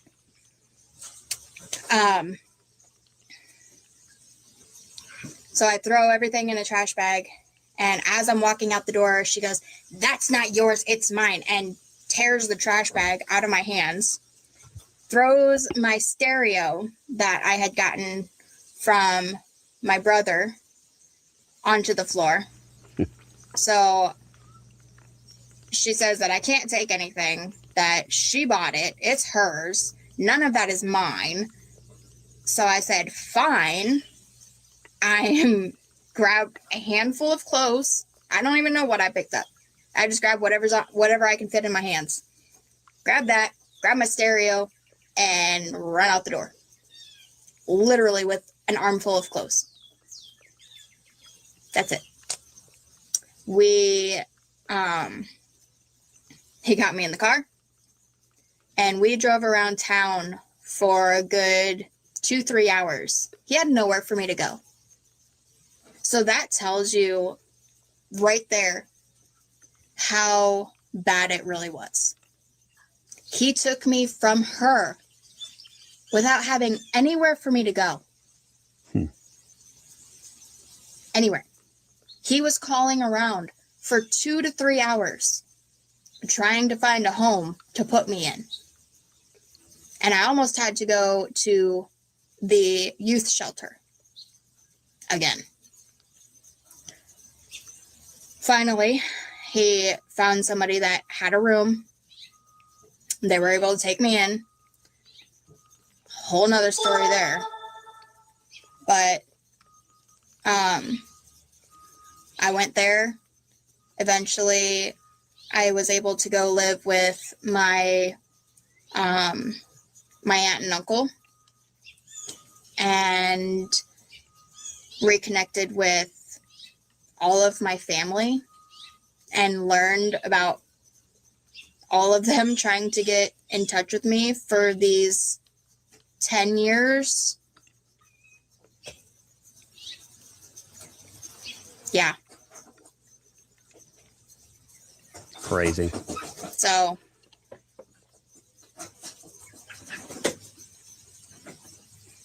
it's not surprising though, you know. Hi, babies. Hey, Shay. So when people ask, like, comment about my language, it really bugs me. Especially when I'm talking about her. I have kept it very... Don't let people get to you about language. You know, if people don't like my language, they can just deal with it. You know, I use profanity. I like profanity. It keeps me calmer sometimes when I'm dealing with awful people. So, you know, sometimes again, with that, I think, Ashley, when you're talking about this stuff, don't worry about what other people think either. You live through some awful stuff, and a lot of people see that. And remember, on the internet too, a lot of these people that are approaching you, some of these people are not real people. They are, I mean, we know that, like, John Cook was using sock puppet accounts. He admitted it. So, you know, through that, you got to remember, who you're dealing with in that. You just can't, you know, sometimes you just got to be true to yourself. If you're true to yourself, then, you know, everything else falls into place. And your stuff, I mean, it, again, what you had to say, definitely, I think it exposed some of who these people are. And I don't know if it woke people up at that moment, but when she comes back and does it, there's a lot more people that I think are willing to listen now that they've seen certain things go on. There's a lot less people that just believe what these folks have to say, which is good. Mellow this live, because I am aware of the fact that some of those people may be watching, and I want to respect them. I do. But when the video that everyone watched, she was messaging me and calling me a liar and threatening my kids and threatening DHS.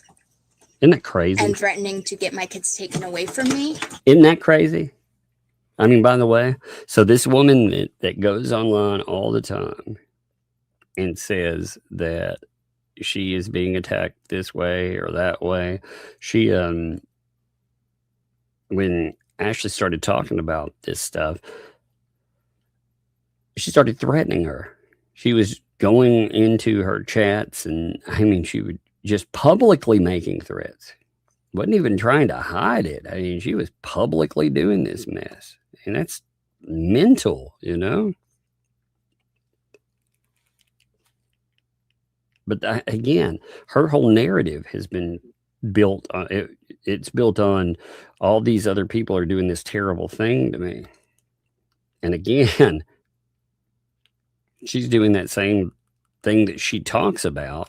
She's threatening it on someone else because they're talking about her. Really makes you wonder. Like I said, it also, it's a much harder sell for her to play victim when, and she won't even let these, you know, when, one of the things they never think about is that at some point, that little kid turns into an adult, and that adult has the ability to speak. Now, back when there was no internet, so for somebody to get the word out about a person, it didn't happen like this.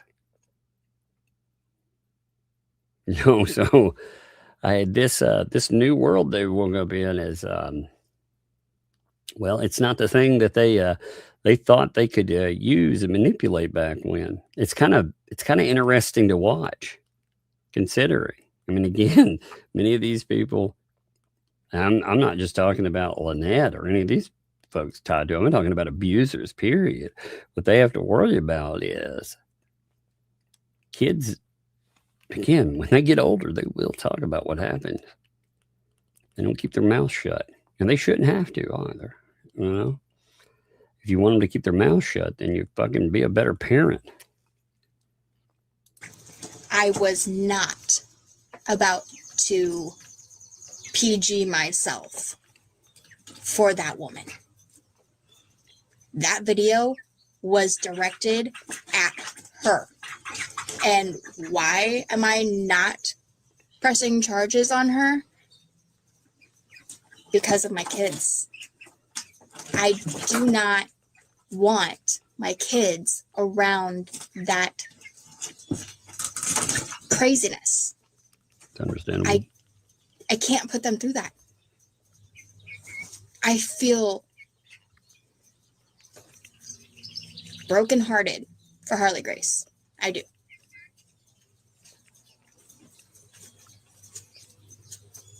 But I have called who I could.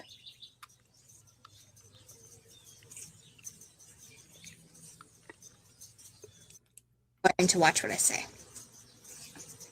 I have not called CPS. There you go. I have talked to other family members.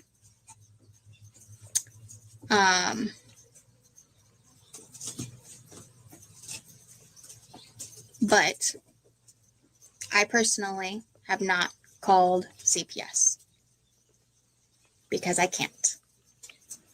I am not. Here's the thing that nobody understands. If you are not there, if you are not physically there in that child's life, they are not going to listen to a word you say. It's true. All right, there's a third video. Give it a second.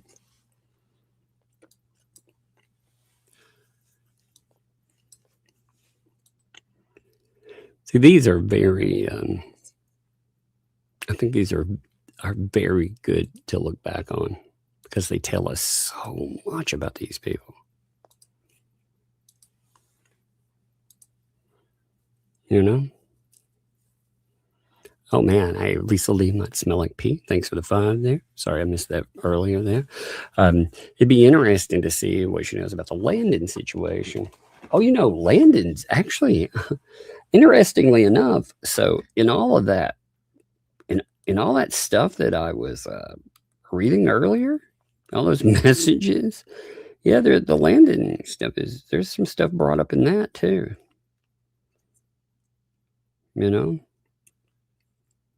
I don't know if any of these folks, I don't know how many of them, you know, are close or know each other or what.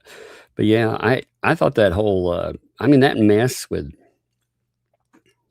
Landon and, you know, the police reports.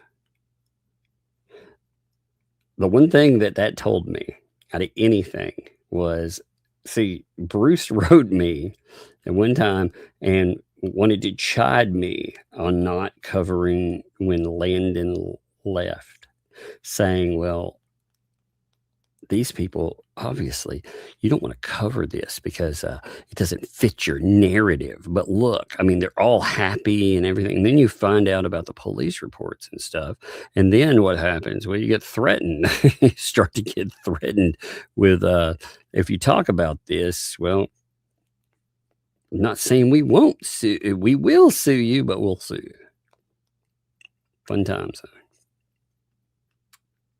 So the one thing Lynette needs to remember is truth is the ultimate defense against litigation.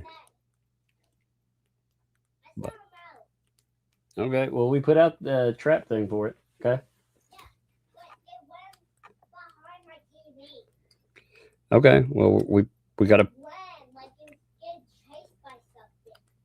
Yeah, it was scared of you. Call it mouse. We got freaking mice. Every time they mow out here, we get mice. Drive me nuts. We'll get it. Hey, go upstairs. I'm starting another thing, okay? All right, I'm going to turn this on here. I'm going to mute out for a second. Period. Because it's all hearsay. They can't do anything. They need someone that is physically there, witnessing this stuff. It's like a mouse. That's all. To report it to them, to the cops, to the Fish and Game Wildlife.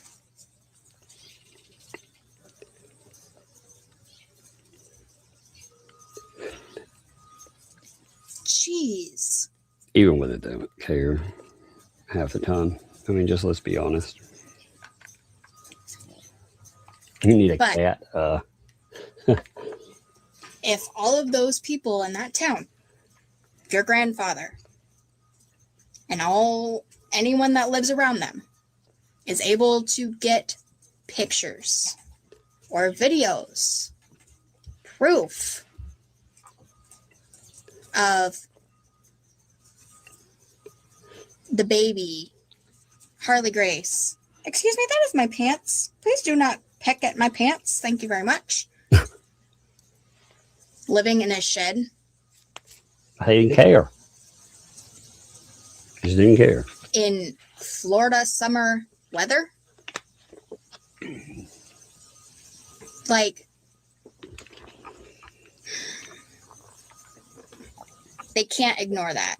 They did. They did. Amazing, isn't it? Right? Oh, it never happened. That's the thing she doesn't understand is she can't keep track of all of her lies. It's impossible for her. It's impossible. But not only can I not call CPS, I will not, for the sake of my own children. What we found out is that when you have a prosecutor there that doesn't care, you have you have, let's just say, police entities that share groups with actual killers. Well, and because they all oppose Jeremy Hale's, actual killer. That's right. Wait till we talk about that. That'll be fun, won't it? Just drowning to get that one out. Yeah. Holy crap. What you learn is these folks, they want that outsider out of Otter Creek so badly that they'll let anything happen. Otter Creek is not a good place. It's not a safe place for any.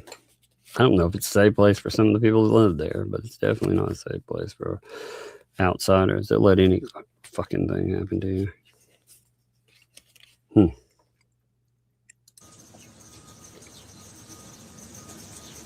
I dared her to call CPS on me because of the fact that I know she won't. Because she knows they would not find not a thing. I don't think that would stop him. I have alcohol in my house, but I don't drink. Rarely drink. You know, though, you find that doesn't stop bad people. Like, again, these people just make up stuff. You know, I like for me, I don't drink. I don't do anything. You know, I used to smoke a cigar, but that's I don't do anything. That doesn't matter. Crazy people, when they want to be nasty and vindictive, they'll make up something. That's what they do, you know. I think it's interesting, like, again, Lynette. This is all evidence. Again, if Lynette tries to bring some claim, because you have people, and it's not just one person that's talked about her, or not two people. I mean, you have multiple people that have talked about her and talked about what she does and the things she tries to do or the things she tries to silence. And after a while, again, that kind of thing does not work out for a person. Like Lynette thinks it does. She thinks that stuff, she thinks she can silence the world.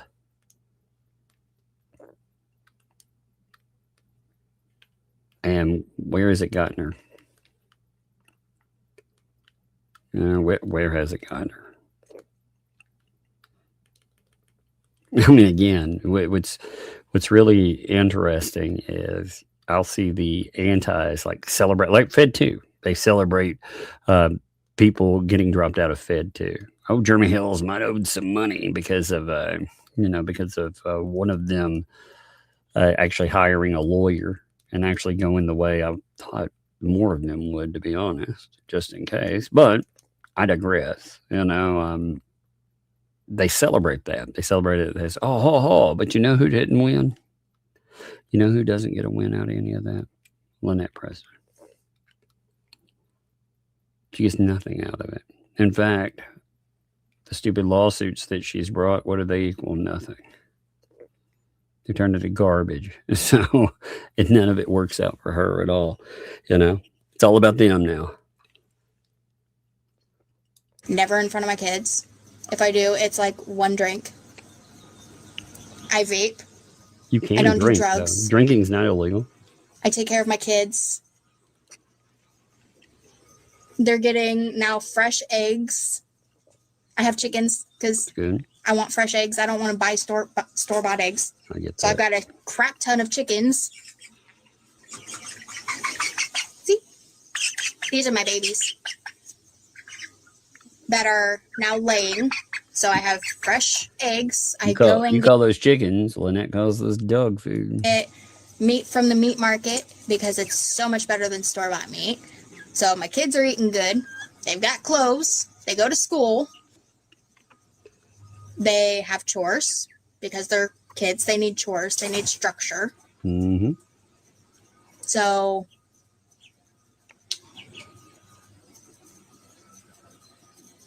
they're adorable. Hi, baby. Yeah, hi. Hi. Such a good girl. Oh, and something else I was going to say. When I was in school, she would pull me out of school if she had to work. Right.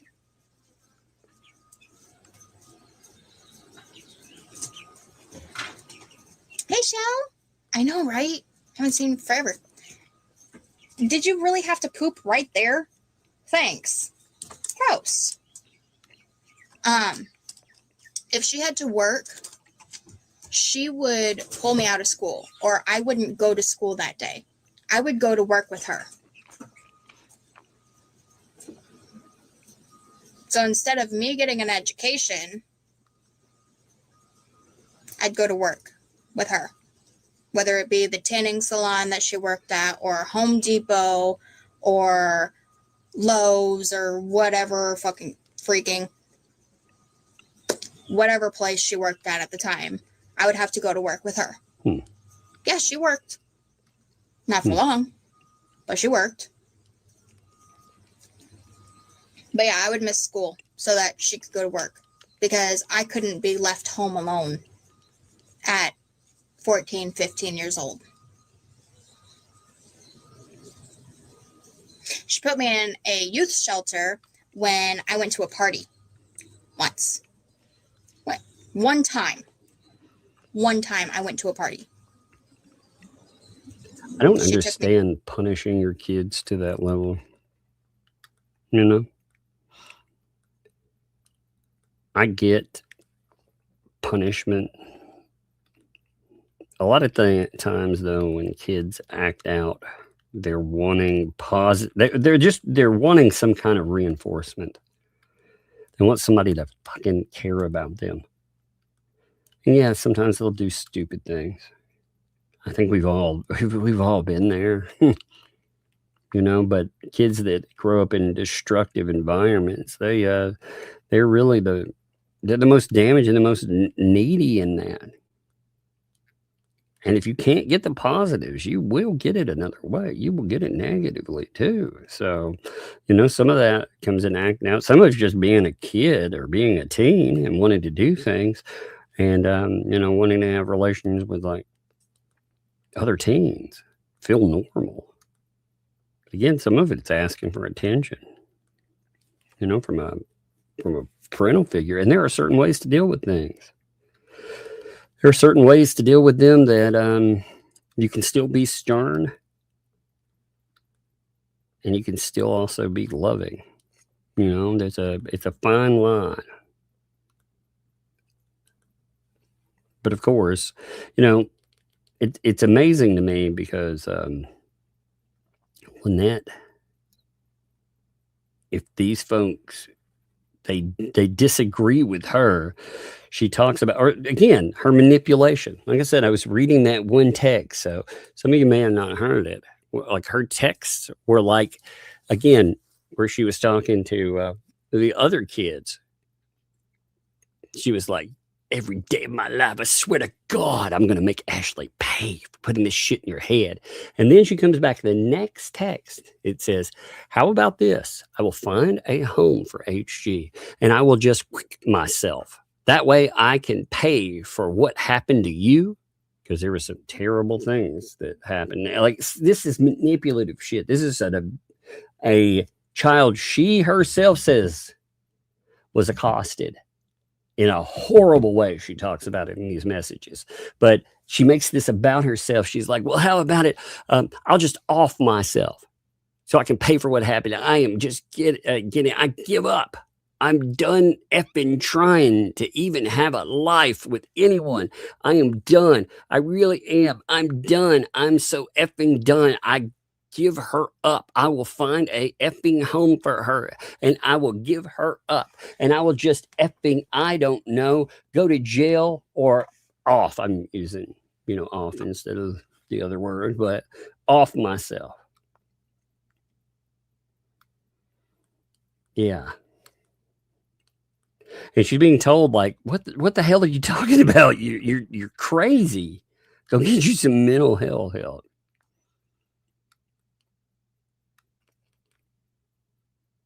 I mean, you go through some horrible thing, and I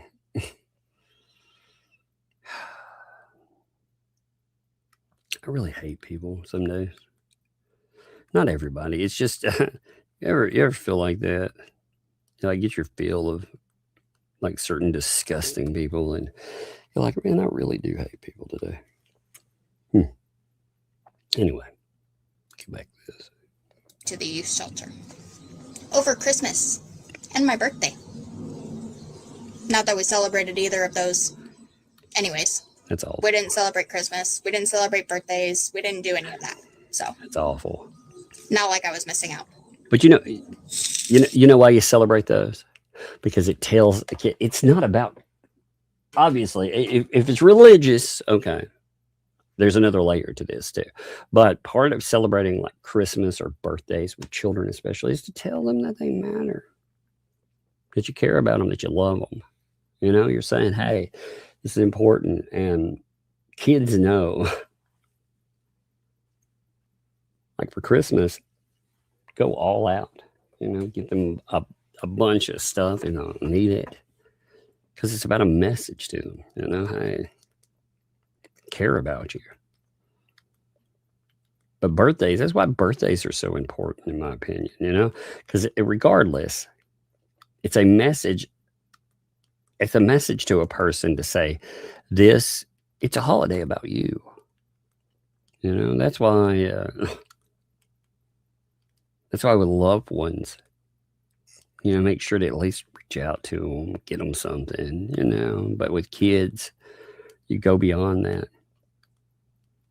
Again, you tell them they matter in it. Ugh, just so gross to think about not celebrating kids. Like I can't imagine like not celebrating one of my kids' birthdays. Because we go all out. I want them to know, like they matter, Anyway, let's continue.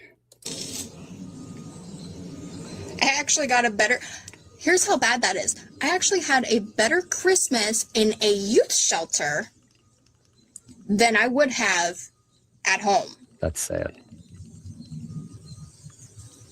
I was ecstatic. I was like, I get presents. I mean, it was cheap crap, stuff that had been donated. But still, here I am, a 14, 15-year-old kid, and I'm getting presents for the first time in who knows how long. You know, I was happy. I was like, heck yeah, man.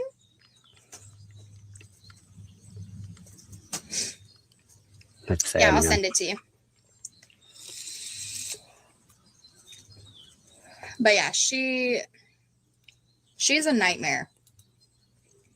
A nightmare. Hey, by the way, something to bark about.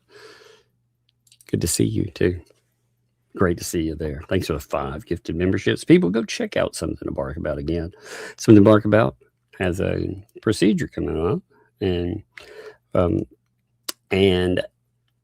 going to keep Something to Bark About in our prayers there. But also, I would love to see their channel keep rising, because their channel is so close to 1,000 subscribers.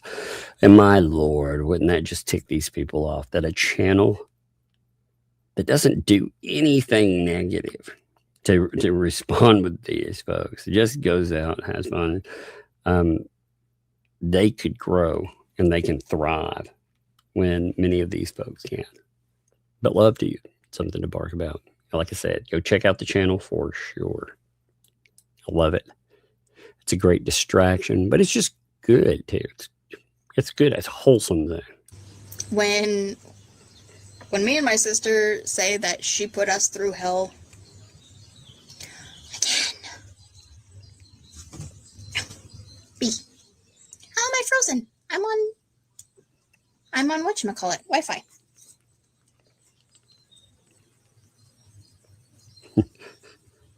Sometimes it's their Wi-Fi. Okay, not on your end. Cool.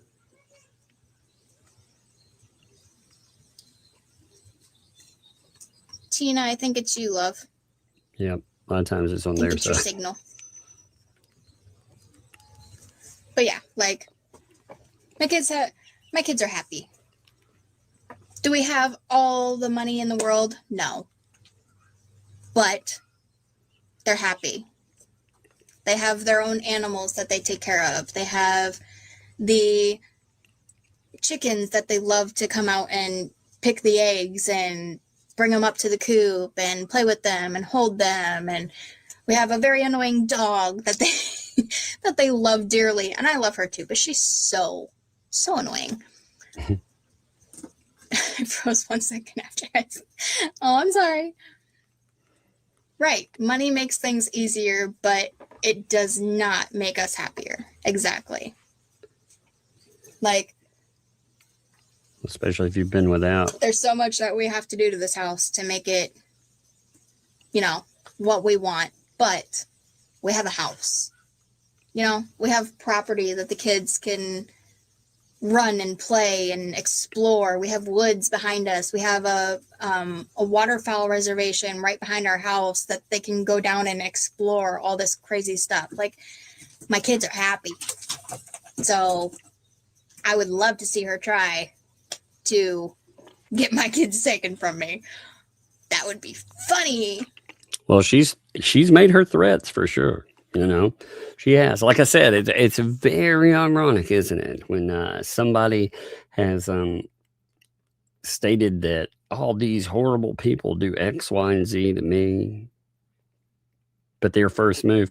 Look at John's first move. Hell, John's first move today. Again, Megan's out there talking about something totally different. What's he do? He comes in and he's like, "You're the worst. You've been talking in the chat for all this," which a bunch of garbage bullshit. But it doesn't matter. He's hoping that some new people might pick up the cost, because their money's almost non-existent now. Craziness. Oh, something to bark about. I see that come in. Look, something to bark about is, look how close. Like 884. So 16 more people. We have 900. Like I said, so close. So folks, check out their channel for sure. I think that would be the greatest thing. I'm up to 1,000 subscribers. Working on that. I think that would be just a great gift out there. And thank you to Get Bug and Lug, a little sugar. Well, thank you. 884. Hope to do a couple of lives. That'd be great. I think people will enjoy that too. I think when you put out some content there as well, gives some people to, then to look at, and it might take your mind off some things that are going on as well. You know, so, but love to you. Appreciate you. Don't worry about Lynette. I like her mindset though. After 2 years, Lynette's gone, but if she wants some, get some. I don't know how long I'm going to be on. My phone is at 33% right now, so I'm going to have to plug it in here soon. My babies are all cuddled up next to me. Well, 3 of them at least.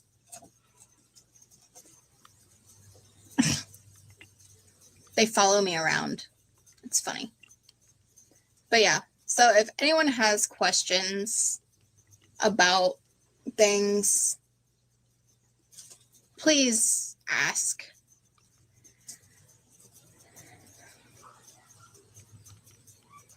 Yeah, do that. And if the bullet is still in the tree, try to dig it out, because they can see if it matches whatever gun, whatever pew pew is on the property.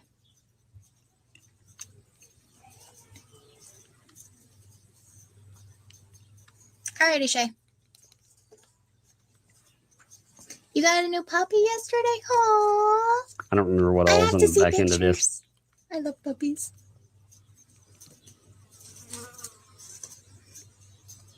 Exactly, Lori.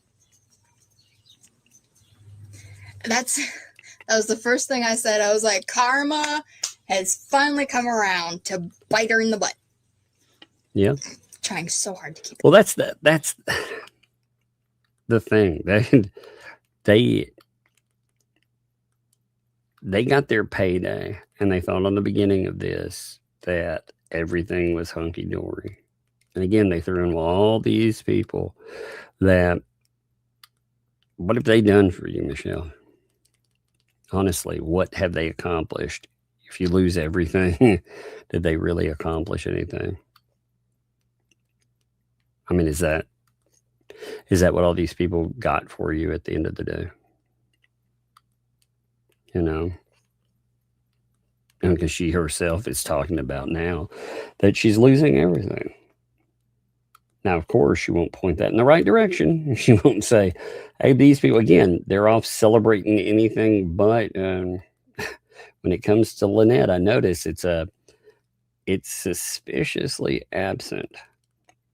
Any concern there? Oh, she'll be in the chat begging for attention, and John Cook will get that attention, but not Lynette, man. Lynette, the only reason they brought you back, Lynette, is because you threatened to go. Well, you know exactly why they brought you back, and it wasn't because they enjoyed your company.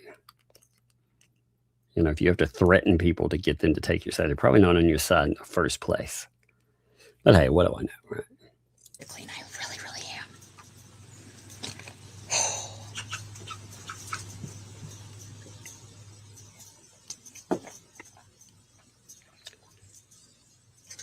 am. Is it Ashley? I see your text there. The rest is rambling, cut off whenever. Okay. All right. Well, we'll be able to ask some stuff up, right? There's a bunch of stuff that I've been making a list, checking it twice. I really want to know about some of that stuff there. You know, like I said, I didn't know what to ask back when there were things in the moment, but with so much time passing, you know, there are questions. There are things that I would want to ask about. Just with, not just, I mean, with her and the way she was, the way she is, the way she's, you know, I look at all these messages and stuff, and I notice that there's not a lot of people that seem very connected. In fact, most people want her to go the hell away. And it's just kind of amazing to see. Now, there's one other thing that I want to show. We're not going to have time to get through all of it, but it is pretty interesting. And this is give me a minute. the protective order. Yeah, you know the protective order. Well, you have the appellant's reply brief. Now, the reply brief is long, but it's actually quite interesting what it's noting here. I'm skipping over the table of contents. There's a lot of stuff in that. But this is about Dan Owen. Now, again, these are hard shot. But what, if you don't know about this, yeah, for real, 2012 right there. Only watch your language around children and parrots. That's right. That's the way I live. I'm like, hey, you know, I try not to say certain things where the kids can pick it up. Except this area down here is pretty much soundproof. You can hear them when they're coming. Like if you can hear her, she's usually at the top of the steps before, and you can't hear it all when the door is closed, but you can barely hear at the top of it. That's why she'll be like, what?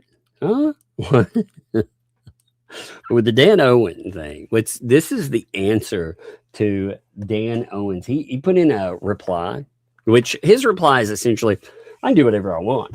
I can investigate who I want. I don't have to, as far as having to consider this, like I remember the argument is essentially that, yeah, this came out in Ohio. I'm in Florida. Therefore, I can investigate you or do whatever. For me to give it full faith and credit, that would mean I'd have to be a policeman or a judge. So this is Hale's answer to that.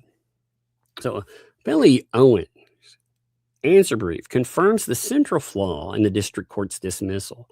Billy Owens unilaterally, this is number one, refused to enforce basically valid judicial protective orders issued by an Ohio court. 100% made that clear.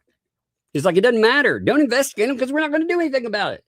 Number two, investigated whether the protected person committed perjury in obtaining. Yeah, he investigated the protected person. He wouldn't investigate the person that you have a protective order against, but he'll investigate the person that has a protective order, which is so infuriating. And three, he advised law enforcement not to enforce them, all without affording appellants any notice or opportunity to be heard. The answer brief does not dispute these core factual allegations. Instead, it attempts to avoid liability through narrow statutory construction arguments while completely ignoring appellants' procedural due process claim. The answer brief makes three principal arguments. Number one, there is no private cause of action under Section 2265 Florida statute. Number two, appellee Owens is not law enforcement personnel. And number three, inquiry into foreign judgments is permissible. Each argument fails. More fundamentally, the answer brief does not address, indeed, explicitly declines to address appellee's procedural due process claim, which provides an independent basis for liability, regardless of Section 2265's enforceability under 42 U.S.C. 1983. This reply brief demonstrates why district court's dismissal must be reversed and the case remanded for further proceedings. Again, you knew this would get knocked down at its first stage. There is no way on earth that would move forward easily.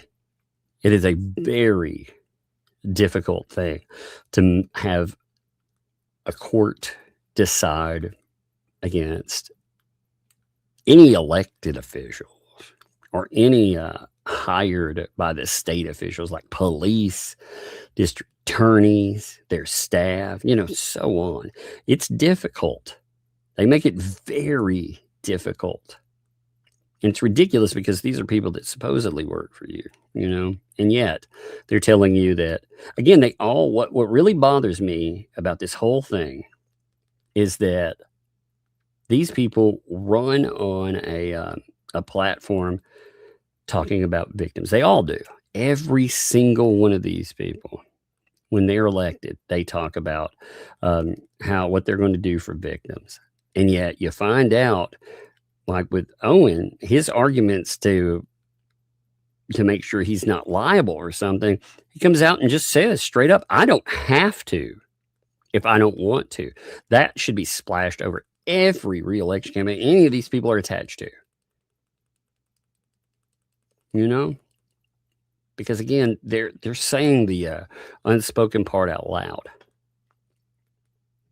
That's what should matter more than the lawsuit itself. It should matter because these are the people. You don't get to take a person to court when they do these awful things. You might be able to take them to civil court, sure, but you can't get them locked up. You can't actually have something that you went to court and got the protective order. Instead of enforcing the protective order, they do everything possible to make sure that they don't have to enforce the protective order. I've seen some crazy, nonsensical bullshit before, but I hope that something can be done about that. I just don't trust our system. I've seen so many failures, things like this, that again, I think they're long shots, but if you can hold the system liable for that, good. Good. It doesn't happen often enough, so very good. Anyway, so the argument. Billy Owen admits he violated federal law by unilaterally nullifying valid judicial protective orders without notice or hearing. That's right. He was just like, hey, we're not going to enforce this. The answer brief does not dispute the factual allegations that form the basis of appellant's claim. That means that appellant Owen did not dispute that he once sent an email requesting documents to investigate whether Hales committed perjury in obtaining the Ohio protective orders, stated he wanted to see what representations Hale made with reference to Preston Cook's residence, advised Levy County Sheriff's Office to caution against enforcing this injunction. I mean, think about that right there. Pisses me off more than any of it. He advised the police against enforcing an injunction. You know what that means? They won't enforce it. It's hard enough to get them to enforce it anyway. But when you have a district, they have to say, yes, we will enforce it. Otherwise, you can't get anything done. Because, the police, they're not going to make an arrest if they know that the prosecutors won't prosecute. They're not going to waste time and resources, and it biases them. It allows just nonsensical bullshit to happen. Levy County is a cesspool, in my opinion, with these folks. With their law enforcement, I cannot imagine living somewhere where they just flagrantly tell me that if something like this were to come up, that I'm on my own. Because you know what happens in situations like that? Terrible things. And if a terrible thing happened, you have to be afraid that they not only wouldn't do anything, but you may be the one they try to hold liable. Because that's who they are. And I mean, we've seen some pretty bad shit with that. There was a guy recently, I'm not comparing these people to this. I'm just saying to tell you how much they cover their own asses. There was a case not too long ago where this just got decided charges were dropped on it just recently because of the blowback. But it took substantial blowback here. Okay, so there was I'm going to call them a predator that was arrested. Okay, this predator, he was a former law enforcement officer, and he was making contact with an underage girl. And family finds out about it, very upset. Well, the conditions, this guy's given a low bond, so he bonds out. He's given barely any conditions at all. And the family, they're kind of worried about this. They keep the kid locked in the home. They try to keep an eye on him. Well, the father notices a vehicle in his I can't remember, if they're in a subdivision or whatever, it doesn't matter, close to his home, we'll just say close to his home, and he thinks he recognizes it. He thinks it's that guy. So he goes to check on his kid. When he does, he finds a stuffed animal on the bed. Doesn't belong there, along with a note. It's like, oh God, he's got my kid. So he gets in his vehicle.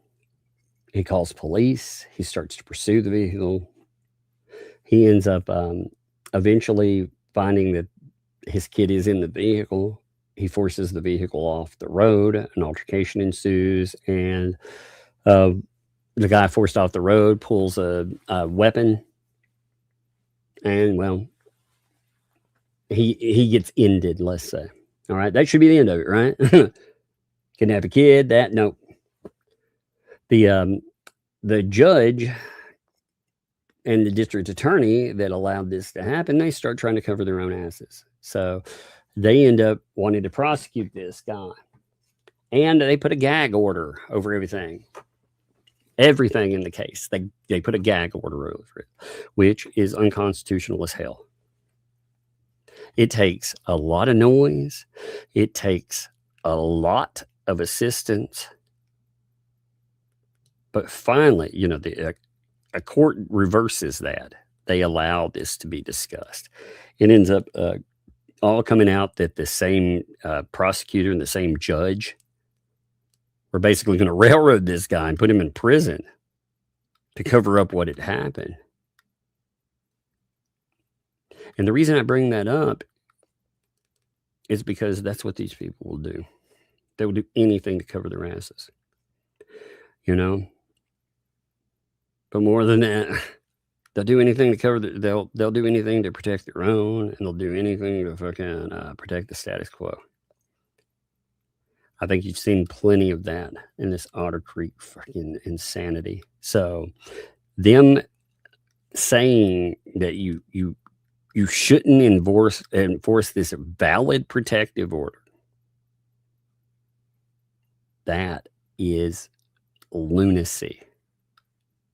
Telling law enforcement that, because, you know, he's trying to play the whole, well, I'm not law enforcement, and I'm not a judge, therefore I don't have to give full faith and credit. Yeah, I'm sure that's the spirit of the law. I'm sure that's what it was meant for. I'm sure it was meant for a jackass like Dan Owens to be able to skirt that. Again, this should be splashed over every newspaper. Every media headline. Not because of Hales. It's because there are other people out there this will impact. Because if they don't like you, they will not protect you. How many people have they got hurt or worse with this mindset? And they successfully prevented law enforcement on at least 3 occasions. Appellees requested it. These facts establish that Owen did exactly what appellants alleged. He refused to recognize the facial validity of a judicially issued protective order, initiated an investigation into the underlying basis, and effectively nullified their protective order. The answer brief's assertion that Owen merely inquired into the validity of the order mischaracterizes the complaint and contradicts Officer Williams's report. That is indeed correct too. See, he's trying to say, well, I just, it's my right to look into it. And all I did was inquire. Well, unfortunately for Dan Owen, they will not turn over the other email that is attached to this, but you have an officer that actually references it. So there's another email that is out there that these fuckers will not turn over. It talks about not enforcing it. I would love to see that. But that goes with another thing too. Even though you have areas where sunshine laws are in effect, even though they're supposed to come off this stuff, they find workarounds. It's infuriating. And yes, I believe out of any case, this again, it is a long shot case, but it is one of the most important cases because you need to hold these people accountable because you and I cannot get justice on our own. If we could, that'd be different.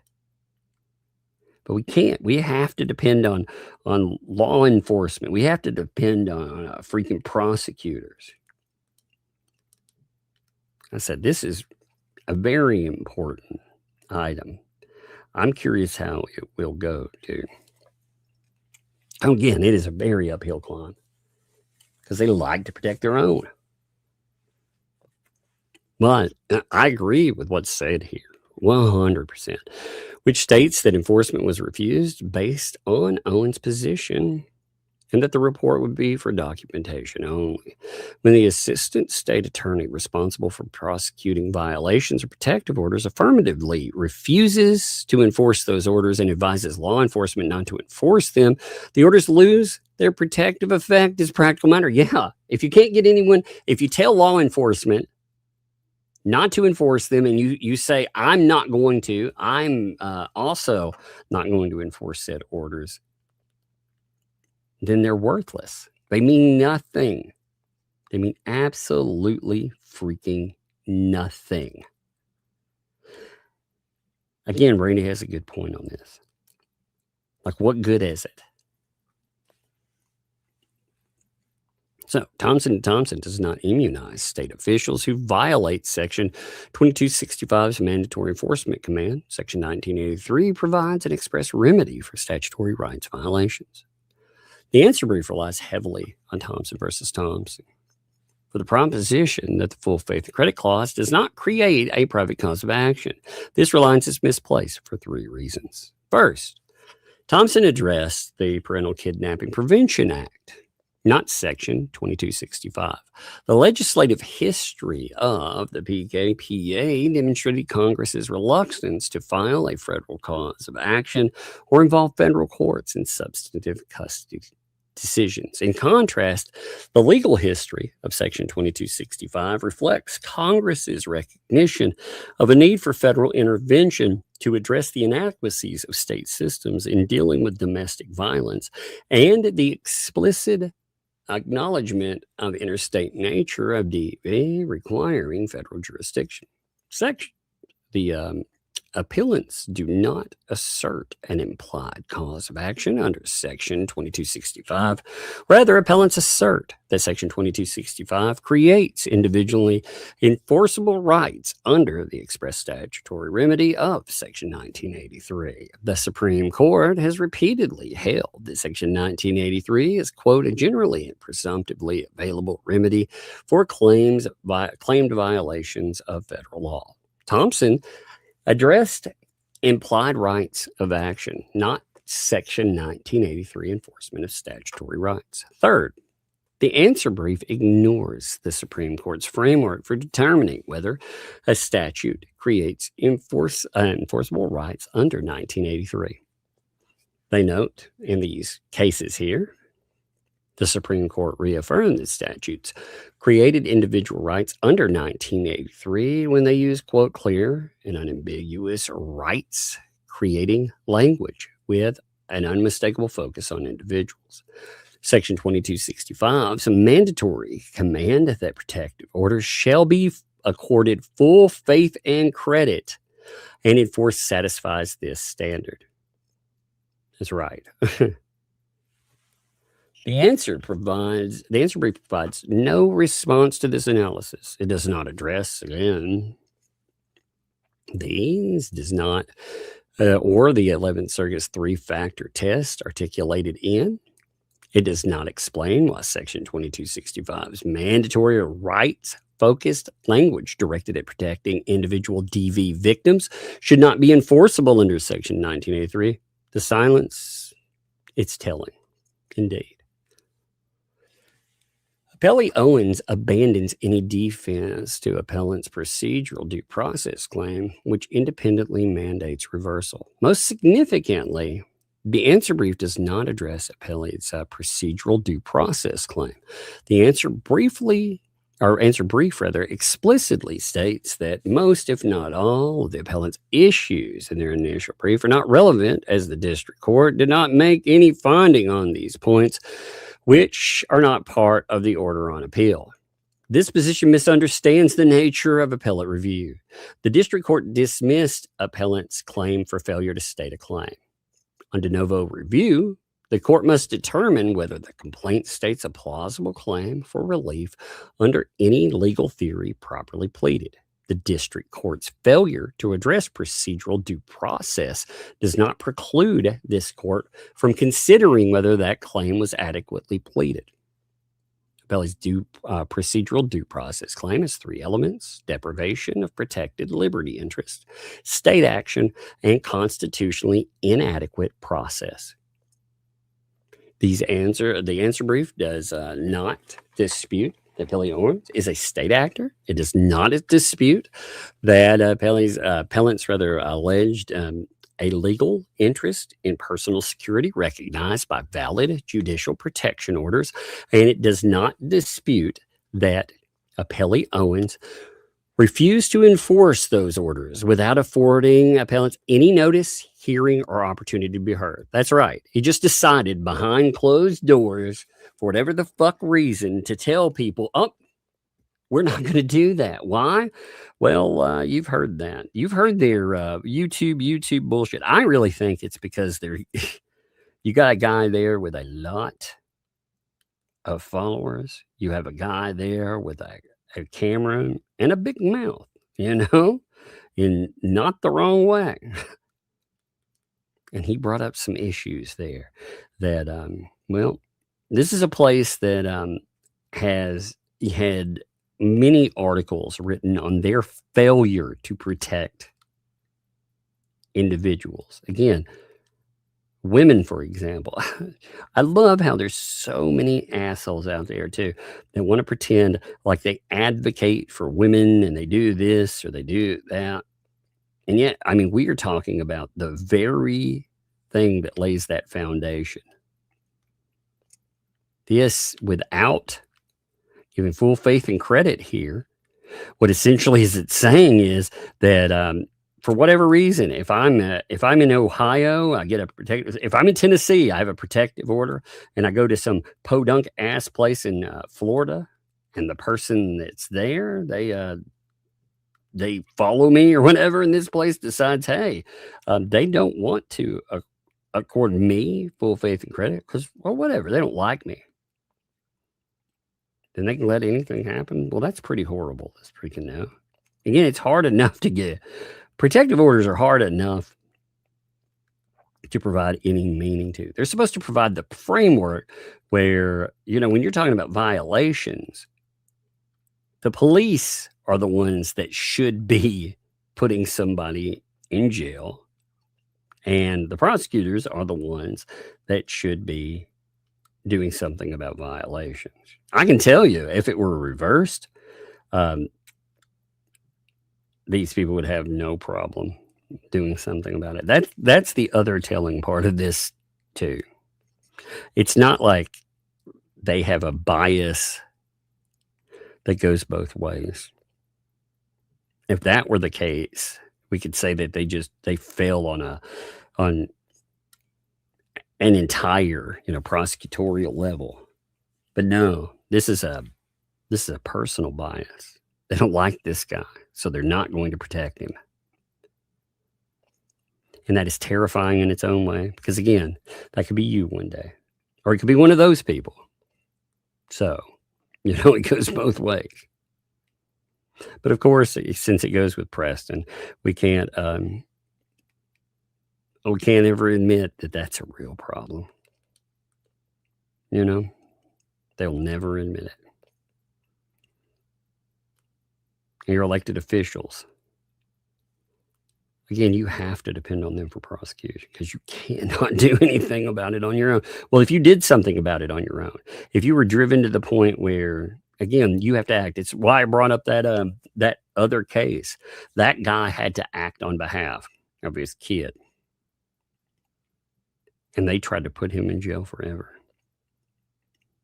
So, I think in this situation, they would do the same thing. If Hales had to protect himself against these people who have behind the scenes talked about doing actual harm to him, you know that they would have done everything in their power to put him in jail. Just a horrible thought. So the procedural due process claim does not depend on establishing private rights under action in Section 2265, even if Section 2265 were not enforceable through Section 1983. The federal statutory mandates establishes the legal framework within which state officials must operate. When a state official refuses to comply with that federal mandate without affording constitutionally adequate process, that refusal violates procedural due process. The answer brief failure to address this independent basis for liability is fatal to this position. The district court's dismissal cannot be affirmed on grounds the appellee has not defended. Well, federal law categorically forbids the investigation into federal protective orders that appellee Owen concedes he conducted. Well, that's interesting. The answer brief argues that inquiry into foreign judgments is permissible under full faith and credit clause, citing The argument fails for three reasons. First, these cases address general full faith and credit principles, not specific statutory mandate under Section 2265. Congress enacted Section 2265 precisely to close the major loophole created when states questioned the validity of out-of-state protective orders. That is indeed correct, too. The reason that we have the terminology full faith and credit is because states out there, they were not enforcing protective orders when they should. That's exactly why that exists. So to say, I don't have to because blah, blah, blah, well, that misses the point entirely, doesn't it? Seems like it. That's what kind of blows my mind. Again, their argument here, it's jacked up for several reasons, but the major reason that you could see is because it decides, again, to not afford full faith and credit. He's found a reason to deny it, to investigate. Again, he pretends that that's his purview. It's not to protect victims, it's to investigate them. Man, people in those areas, they need to really wake up to who is supposedly watching their backs. You know, I can assure you too that if this happened to somebody that mattered there, that this would be a real problem. But, you know, that outsider, got to teach that outsider. That always blows my mind, too. You know? Especially considering they sided with other outsiders. But they sided with the people that wouldn't damage the status quo. That's my opinion. I'm allowed that opinion, too. I don't have to have any positive opinion on elected officials like these people. But first, these cases address the general full faith. Again, they close the whole point in having that was to close major loopholes. The statute requires that qualifying protective orders, quote, shall be accorded full faith and full faith and credit and enforced as if it were the order of the enforcing state. The mandatory language forecloses inquiry into the underlying basis of facially valid orders. That's right. It's like, hey, enforce this, not investigate it and figure out if I can shut it down. Because otherwise, full faith and credit doesn't exist. Second, the Supreme Court has held that full faith and credit clause, quote, precludes any inquiry into the merits of the cause of action, the logic or consistency of the decision, or the validity of the legal principles on which the judgment is based. Owen's investigation into whether Hale has committed perjury in obtaining the order constitutes precisely the type of inquiry full faith and credit clause prohibits. That's indeed correct. What you're saying. And again, you expect a failure. Like I said, it's sad because this is flagrant. But again, these people protect their own all the way up the line, all the way. Because if you start enforcing things against police or judges, it might be them one day. They don't like that idea. So again, they'll bend over backwards. Plus, you have to remember when you're dealing with elected officials, you also, well, somebody in that, that wanted to put them in place, well, they might be somebody that you depend on too. I liked, have you ever watched The Wire? There are many shows that, again, these are fictionalized accounts, but still, with The Wire, I thought they did a good job of showcasing this. In the first season, you have a gang, a drug gang that is basically taking over a large portion of Baltimore. And they're coming into courts and they're intimidating witnesses. A judge finds out about it and starts asking questions. Well, as he pushes this, the reaction isn't, bravo, you got something done. It's, oh no, you brought up a dirty little secret here. We're going to take you off the ballot. And he had to fight to get back on the ballot. And that actually happens. Again, that's a fictionalized account, but still, it showcases what happens. These people, they walk their party lines. They know their place. And it's sad because that doesn't afford us justice. Like I said, I told you about the DA here. Well, the DA here that did all of that stuff, he had to step down. Okay. A DA opens fire in a DA, a prosecutor, the head prosecutor opens fire in the wrong county where he says he was doing a ride along, but he wasn't riding with anybody. He was riding with himself. He opens fire, bullets go into different housing, including through a kid's bedroom, which luckily the kid wasn't home. But they end up letting him step down. They don't prosecute. Now, they prosecuted you or I, we'd be in jail, but not him. And he is now in private practice. And I'll tell you, if that story, like that would be a huge story to put out there and push. But here in a small town, they will 100% retaliate against you for telling that story. So those are kind of tales that I'm like, I talked about it some, but I'm leery with it because they will retaliate, just like again with Hales, they retaliated. And you think about what the retaliation could have caused. They could have gotten the man killed. They could have absolutely gotten him killed. It's just wild when you think about that. But third, the Florida AG recognized the prohibition in the 1996 opinion addressing foreign protective orders under the VAWA. The opinion states that foreign protective orders issued in compliance with Section 2265 are enforceable by Florida law enforcement without the need for registration or recording, and that Florida's Enforcement of Foreign Judgments Act, again, you got your section here for the statute, is inapplicable. Owen's argument is that he's entitled to investigate protective orders under Florida's foreign judgment enforcement procedures directly contradicts the AG's interpretation. Yes, so Owen's argument was that I can do things that the Attorney General said, no, we can't do. Isn't that interesting? I mean, again, when you start breaking all this down, you have these people are running their own interpretation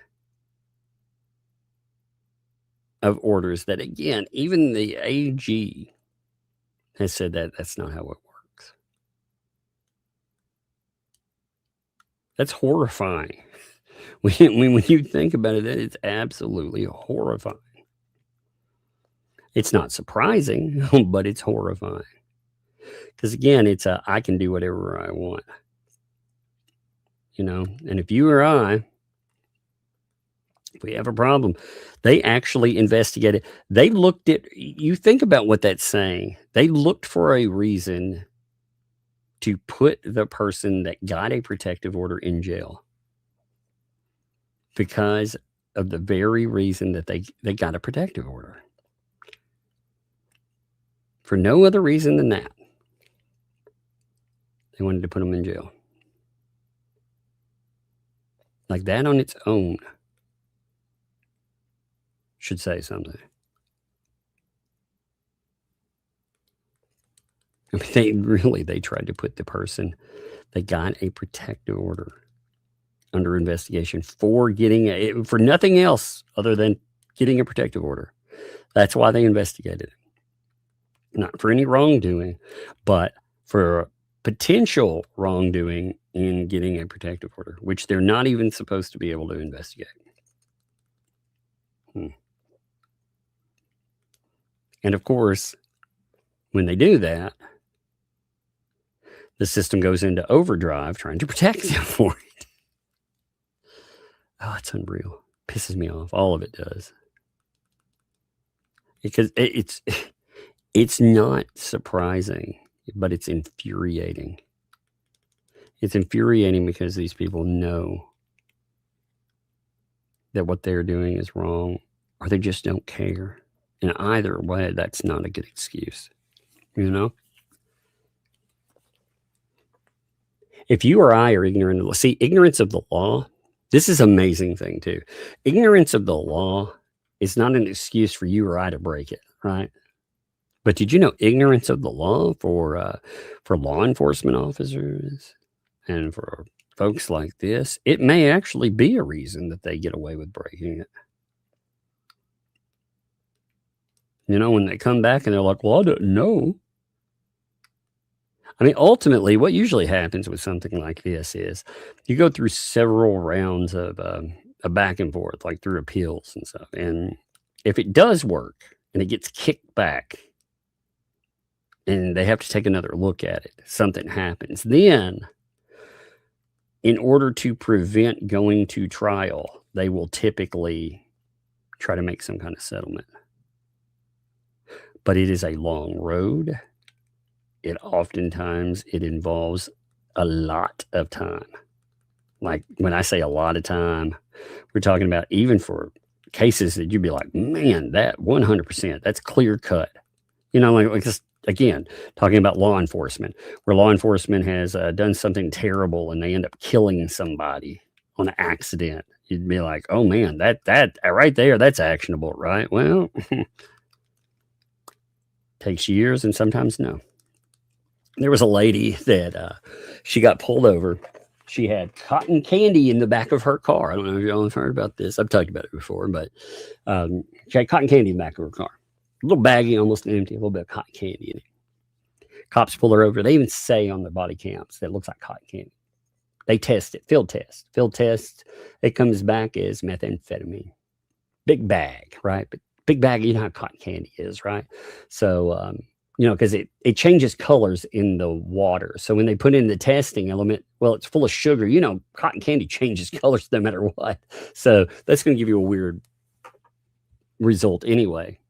Okay, well, she ends up getting put in jail. Not only does she get put in jail, but since she has cotton candy that weighs out to a certain level, she gets that not just for personal use, but also they get her for potential manufacturing and sales. So she ends up sitting in jail. She sits in jail for months. She loses her job. She loses her home. She loses everything. And then a few months later, it comes back and guess what? It's not methamphetamine.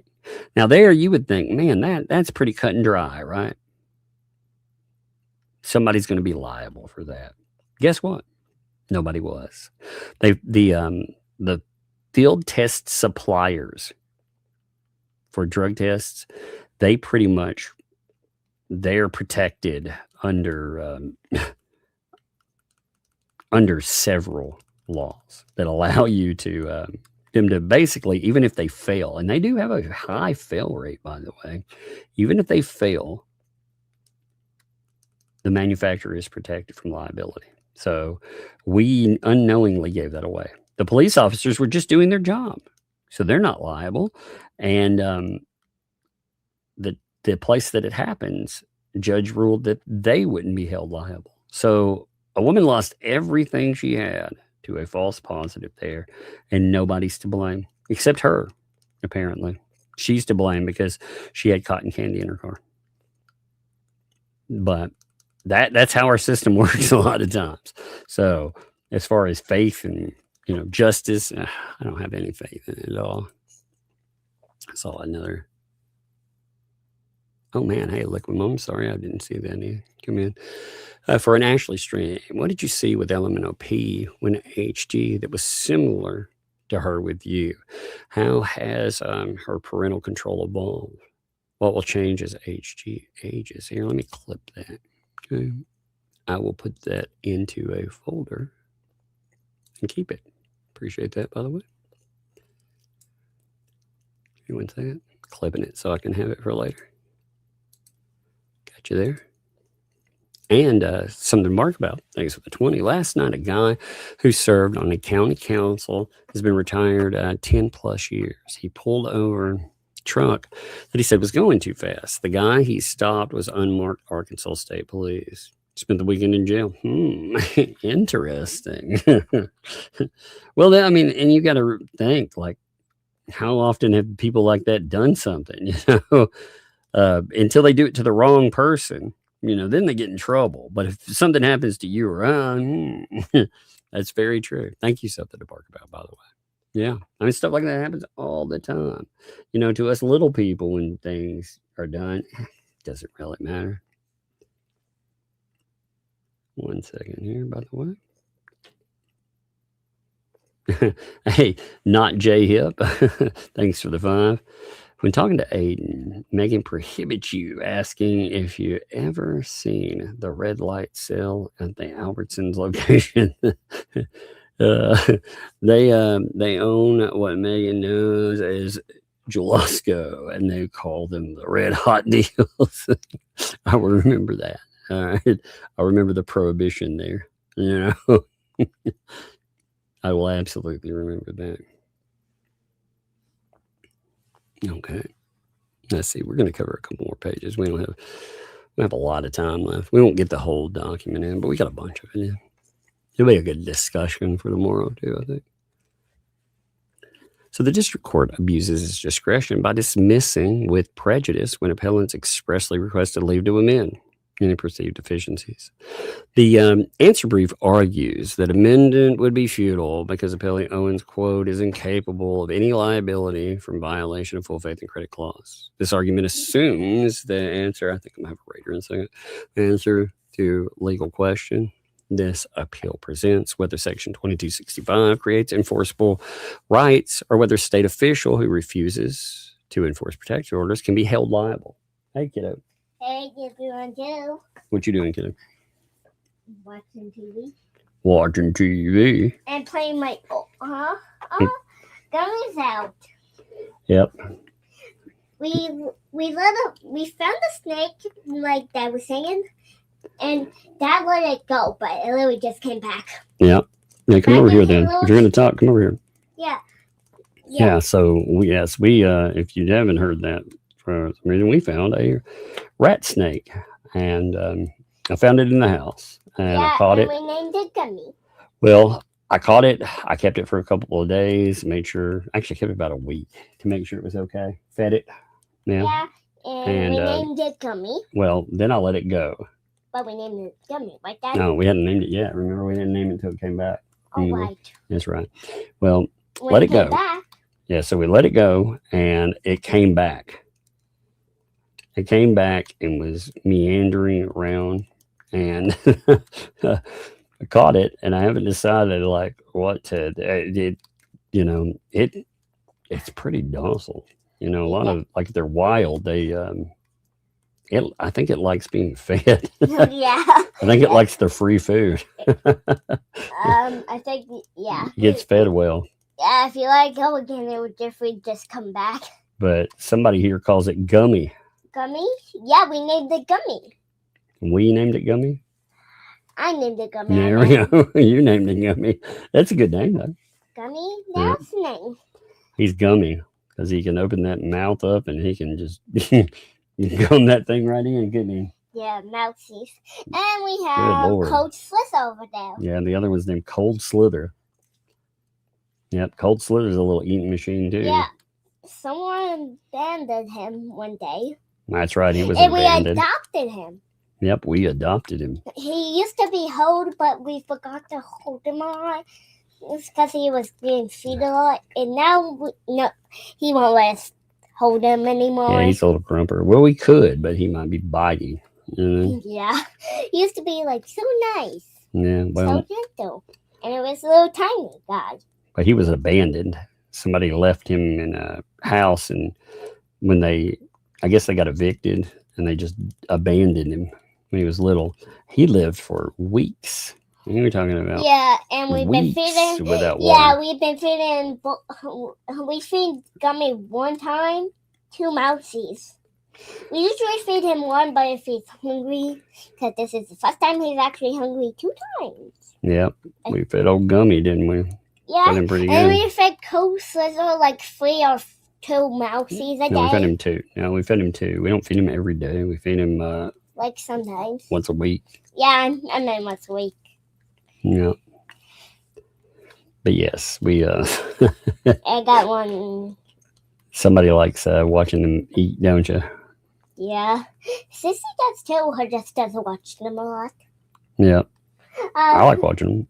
I like how they're hard sometimes. I think Cold Slither is definitely harder under that car thing. Not the car, but you know what I mean? Like what there? He's named Cold Slither after G.I. Joe. There's a band in there. Oh, I see him. Look, he's on the car. Oh, he's just sticking his head out. He's kind of. Yeah. Is he hiding over there? Okay. Yeah, look. Gummy. Cold Slither. Gummy, look. Gummy is really peeking out a little. Yep. You see Gummy? Yep, Gummy's speaking out too.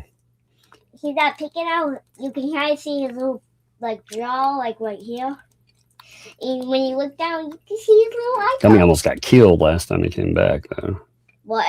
He almost got ran over because he was over by the garage door. He almost got ran over. By you? By Gigi. She almost hit him. She didn't even notice him there. If she would have, she wouldn't have been happy if she knew that snake came back. We haven't told her that it came back. Did you? Oh, or did you not? Yeah, I told her it came back.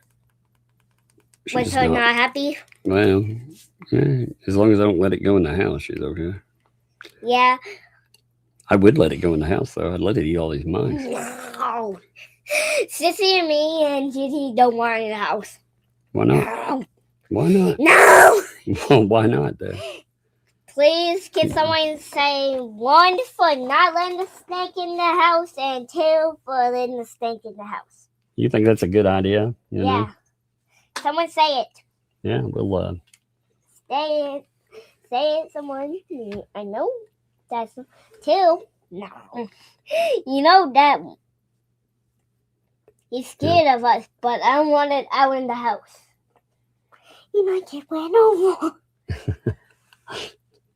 Why are people someone covered 3? What does 3 mean? I was just messing with you. So what was the choices? 1 was 2 was let it go in the house, right? I don't remember. Yeah, you don't even remember. You asked for a poll. I don't remember. Maybe 2 was not let out in the house. I don't remember. So I should just let it go and then no matter what anybody thinks. No, someone got me the board. 4. Everybody says let it go. No, people stop commenting that that we have mousies in the house, but it will eat it. But I don't want that thing on my bed or sissies. 1 was no, 2 is yes. Look at all those 2s. 2 is yes. I should have not. No, people, stop. It's scared of us, but. I'd let it go in the house. No. I would. Someone could get 1. I would. Look, Like, no snake. I would. I totally would do it. Girl. But someone coming like, Christian much. I get some other stuff. That's true. Who do I want in the house more, Snake or Gigi? So that's why I can't let it go in the house, because Gigi would have fit. And home. We wouldn't be happy. And what? No, she would not be happy. But I would if it were me. I would come let in too and a snake emoji and a health emoji. I totally would let it go. The snakes, they're useful. They will eat. They will eat mice. A rat snake will not bother you. It may get in the house, but I mean, who cares? No, it might get ran over too if it actually No, did. you're gonna get ran over. It'll be living in the house, and be living inside the walls.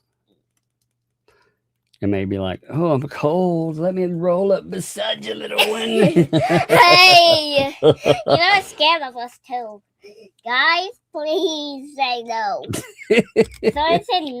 Someone said no. Look.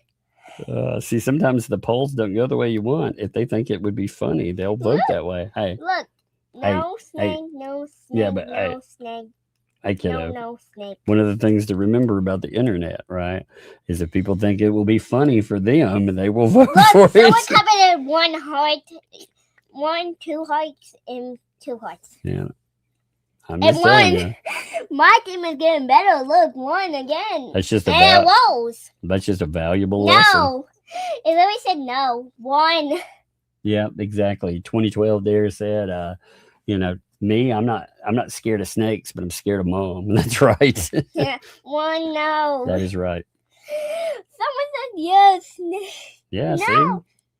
That's a good idea. No, you were going on my team for people. Some people are actually going on my team with no snake in the house. Yeah, but it's too late. They already voted. So was that the final vote? Is that what I should do? Whatever they voted? If people stop coming at 1. So if they voted for me to let it go in the house, I should just do it? People just start coming. No snake in the house. You know why? You know why? Because Gigi would forget when he comes over tomorrow if it's out. Gigi's coming over tomorrow. We'll see how it feels in it. And we might go swimming. Yeah, but tomorrow. Oh, yeah. Tomorrow, yeah, you're going to go swimming? If it feels good. Yep. People, no. Look. They're on Team Bug, they said there. Team Bug, that means Team You. Yes. You can vote. I see. Don't tell Gigi, it'll hide. She'll never actually.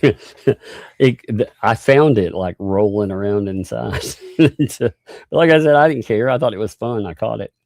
I was excitable. It was a lot of fun. Hey, Dad. Catching a freaking snake inside was actually kind of awesome. Come on.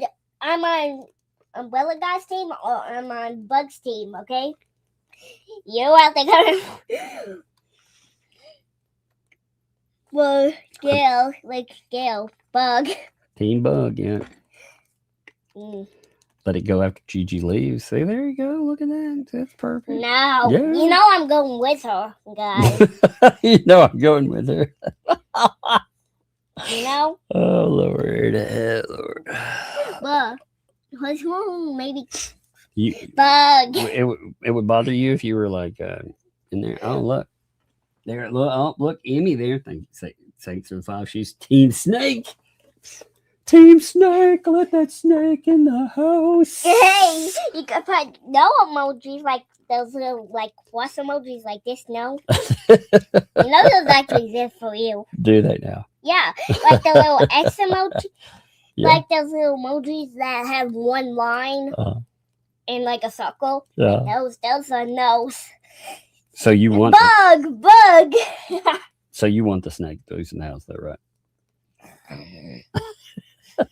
What was that? Yeah, Bug. What was that? No snake. Did you growl at me? Look, no Did snake. Did you growl at me? Was that what that was? Someone coming at 5 for some reason. Oh, my Lord. That means that I should let it loose in the house and catch it and let it loose again. Look. Ladybug versus snake. The snake would definitely win. There's a bunch of Team Snakes, man. But there was a That's true. Look, Kitty Ninja said if you didn't want it loose, you shouldn't have named it. It's kind of like a dog. Well, just let it loose, let it run around, right? It'd be like, ruff, ruff, ruff, ruff. Yeah. We named our thing. Did we let go? Look, oh man, Audio Coffee said up.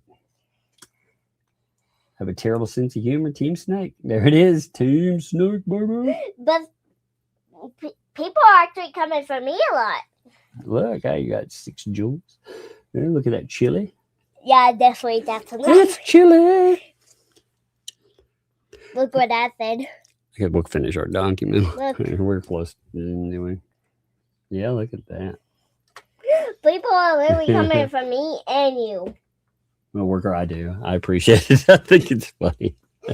But people just start coming. No, that snake is literally going to keep either all the mouses and might be next to me. Exactly. We'll be scared. Just slide up, or you just keep it warm. You know? No. You guys could slide up together. Be like, hey, can I sit beside you? It was literally running the walls. It might go back in here. Yeah. It might go back in the tank. For real, a snake isn't gonna bother you, kiddo. Yeah, but people just start coming. The only reason I caught it down here is because it was looking around. It probably, it was looking around. It wasn't bothering anybody. Rat snakes don't hurt you, baby. Rat snakes? That's a rat snake? That's a rat snake. That's what it does. It eats rats. But rat snakes don't hurt you. Yeah, so if you just let it go in the house, it won't. Yeah. But please. Well, that's what I'm saying. Like where it was in the house, it couldn't hurt me. I caught it by I was going to grab it by the head or by the neck, but I was afraid it'd wrap around whatever it got and break it. So I ended up grabbing it by the tail. I wonder what that looked like this. Oh, it's kind of crazy because I caught it over there and I pulled it out. And it would actually just eat the snakes. But it kept trying to, it was mad, so it tried to bite at me, but it's just, it's not a dangerous snake. It just tries to bite sometimes when he gets maddy. Well, it was scared. I mean, I thought I was going to kill it. I'm something giant. And I reached down. If something giant reached down and grabbed you and was like, come here, little one. You'd be scared, right? No, that's Rhea Ryan. Can you say thank you for the tip? Look, someone said, tell Gigi it's a gummy snake. It's like a gummy bear. That's right. Look. No, perfect. We can actually get real gummy snake, not a fake one. That's she saw a gummy snake at 5 Below. That thing was 3 feet long. And what did her say? I remember you saw that. Remember we went over there the other day? Yeah, with Gigi. No, it was me and you. Remember? Yeah, we went over there. Yeah, we went over there. We should get Friday? We should get a real gummy snake and put it somewhere in his packaging so detective realizes that. But please, no, please, we don't. I would actually eat that gummy snake if you actually got it. Well, we should go back to 5 Below and I'll get a big gummy bear or something. What does Team Snake have to do with buying giant gummy snakes? So I can tell Gigi that one is a gummy snake. Oh no, we can't torment Gigi with fake snakes. I'm not going to torment her. I'm telling her it's a gummy board for you. Oh, okay. I thought you were saying get it out. I did that. I would do that when I was younger. You'll get a gummy snake? No, I'd get a real snake. No. Yeah. No. When I was littler, I used to go and catch snakes, and we catch them in buckets, and we bring them home, and we catch fish while we were out sometimes too. So I came in one day and I had 2 buckets, and Gigi thought both buckets were filled with fish. She opened one up and had fish in it. She thought, oh, that's cool. So she went to open the other one up, and it was full of snakes. I didn't tell her it was full of snakes. So when she opened it up, the snakes just started rolling out of it. Just, You should have told her. You should have told her, Dad. What? You should have told her, Dad. Well, she found out real fast. You should have told her, though. I didn't need to tell her. She found out. She figured it out on her own. Or it'd actually be, but or they would be so scared. And I think her was. She was pretty horrified when she opened it up and it popped up. And you ever seen those toys where you open it? It's like a little can and it's full of fake snakes. They just roll out. Yeah. Well, that's what it looked like. It looked like one of those cans of fake snakes. They just started pouring out of it. And you should have told her for real though. Yeah, I didn't. It was funny. No, it wasn't. It wouldn't be funny for me if I was you. Oh, it was funny. You should. No, it wasn't. Yeah. It wouldn't be funny. I would literally try to get the snakes back in the bucket. Boy. I did. I caught them. I caught them again. I didn't let them run off. Yeah. What is it? Shed. Yeah. He shed again. He's getting bigger. Yay. Yeah. But I'm going to have to put him in a bigger tank soon. Yes, we need a good tank for both of those guys. I know. Like Gummy and Cold Slither. I know.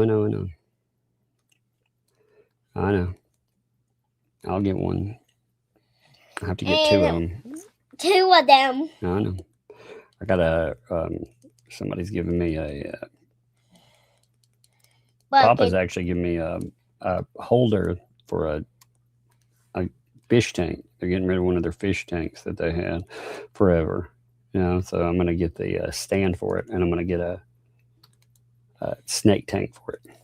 Yeah, and you should get one for I'm going to get one for each of them. I sometimes call it like Snaky Boo. Yeah, I know you do. Look, like no, that. Man, look at that sun. That's cool. It's blocking. You see that little thing like that? Yeah, can you say that says no. Look, that says no right there. You see? That says heck yeah, get it. Let's see. Sassy, thanks for the bomb.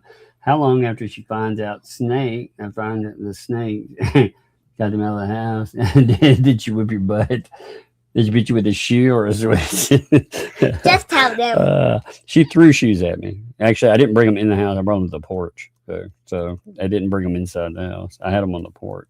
There was a guy I was talking about before. There's a guy that lived down the road from us, and he loved to eat snakes. That's what he did. So he would pay us $1 a snake. Now, back when I was a teenager, the minimum wage, I mean, you catch a few snakes, you had that's a minimum wage job. So that's pretty good pay for us back when. And we could catch a lot of them. I've been counting you I catch 30 or 40 snakes out in a day. Like if I wanted to. 4, 5, 6. You know what I mean? Days. Yeah. Like we're going how old? We used to catch 30 or we could. We catch up to I think there was a day we caught almost 50 snakes. You catch a bunch of water snakes. Find them everywhere out there. It was profitable. No, I had a few bucks get away, but it was funny. A lot, from 6 to 18. You know what I mean? Because I'll do 7, and then I'll cut the 7. You know what I mean? And go up. You like snakes, though, right? You like a lot of stuff as long as they're in their cage, right? Yes. Those are my biggest fears, except spiders. Spiders out of the cages. But you like them in their cage. You even have one in a cage, Yeah. You just don't like them out of the cage. and that's my second message. My second fear is snake out of the cage. What? You've held snakes before. What are you talking about? Yeah, but when they were tiny, not big. Well, when they're big, they can't hurt you. They're not poisonous. You don't need to be scared of them. They're scared of you. What about Cold Slither? He's not scared of us. No, because he knows where his food comes from. He's like, hey, I love you because you're going to feed me. Cold Slither ain't scared of anybody because he likes to eat. He knows anytime we open that tank or tap it, it's time to eat. We should feed some cold milky some days again, like for Frozens. Yeah, I got some Frozens, but I've been feeding live ones. I haven't seen him do Frozens in a little while. I haven't seen you do any of that though. No, well, yeah, I fed him frozen one, not this time, but the last time. I fed him live ones, and then last time I fed him frozen ones, and then this time I fed him live ones. I think you feed him more than live. I think you feed more live ones and then frozen ones. I do feed him. I feed him live ones every now and then. They like to hunt. Rainbow mode. You gotta. Rainbow mode. Like rainbow mode. But I feed him frozen ones too. They do like to hunt sometimes. I like to feed them frozen ones because they're not alive. But sometimes you got to feed them live food too. You know. But I hate how the flashing lights. All right. But anyway, are you ready to tell people bye? Bye, everyone. We're going to jump off. I'm going to redirect you to Hales. And tomorrow we will pick up with, well, whatever. And remember, Friday, that will be, think of all your questions that you have for Friday, because that'll be fun. Yeah, I can't wait for 4th of July. The 4th of July. Yeah, well. You have to get ready for the fireworks stuff. 4th of July is. How far away? Not long. But anyway, we'll talk about that in a minute. All right. Not long. See you folks. Bye. Not long, Dad, you said?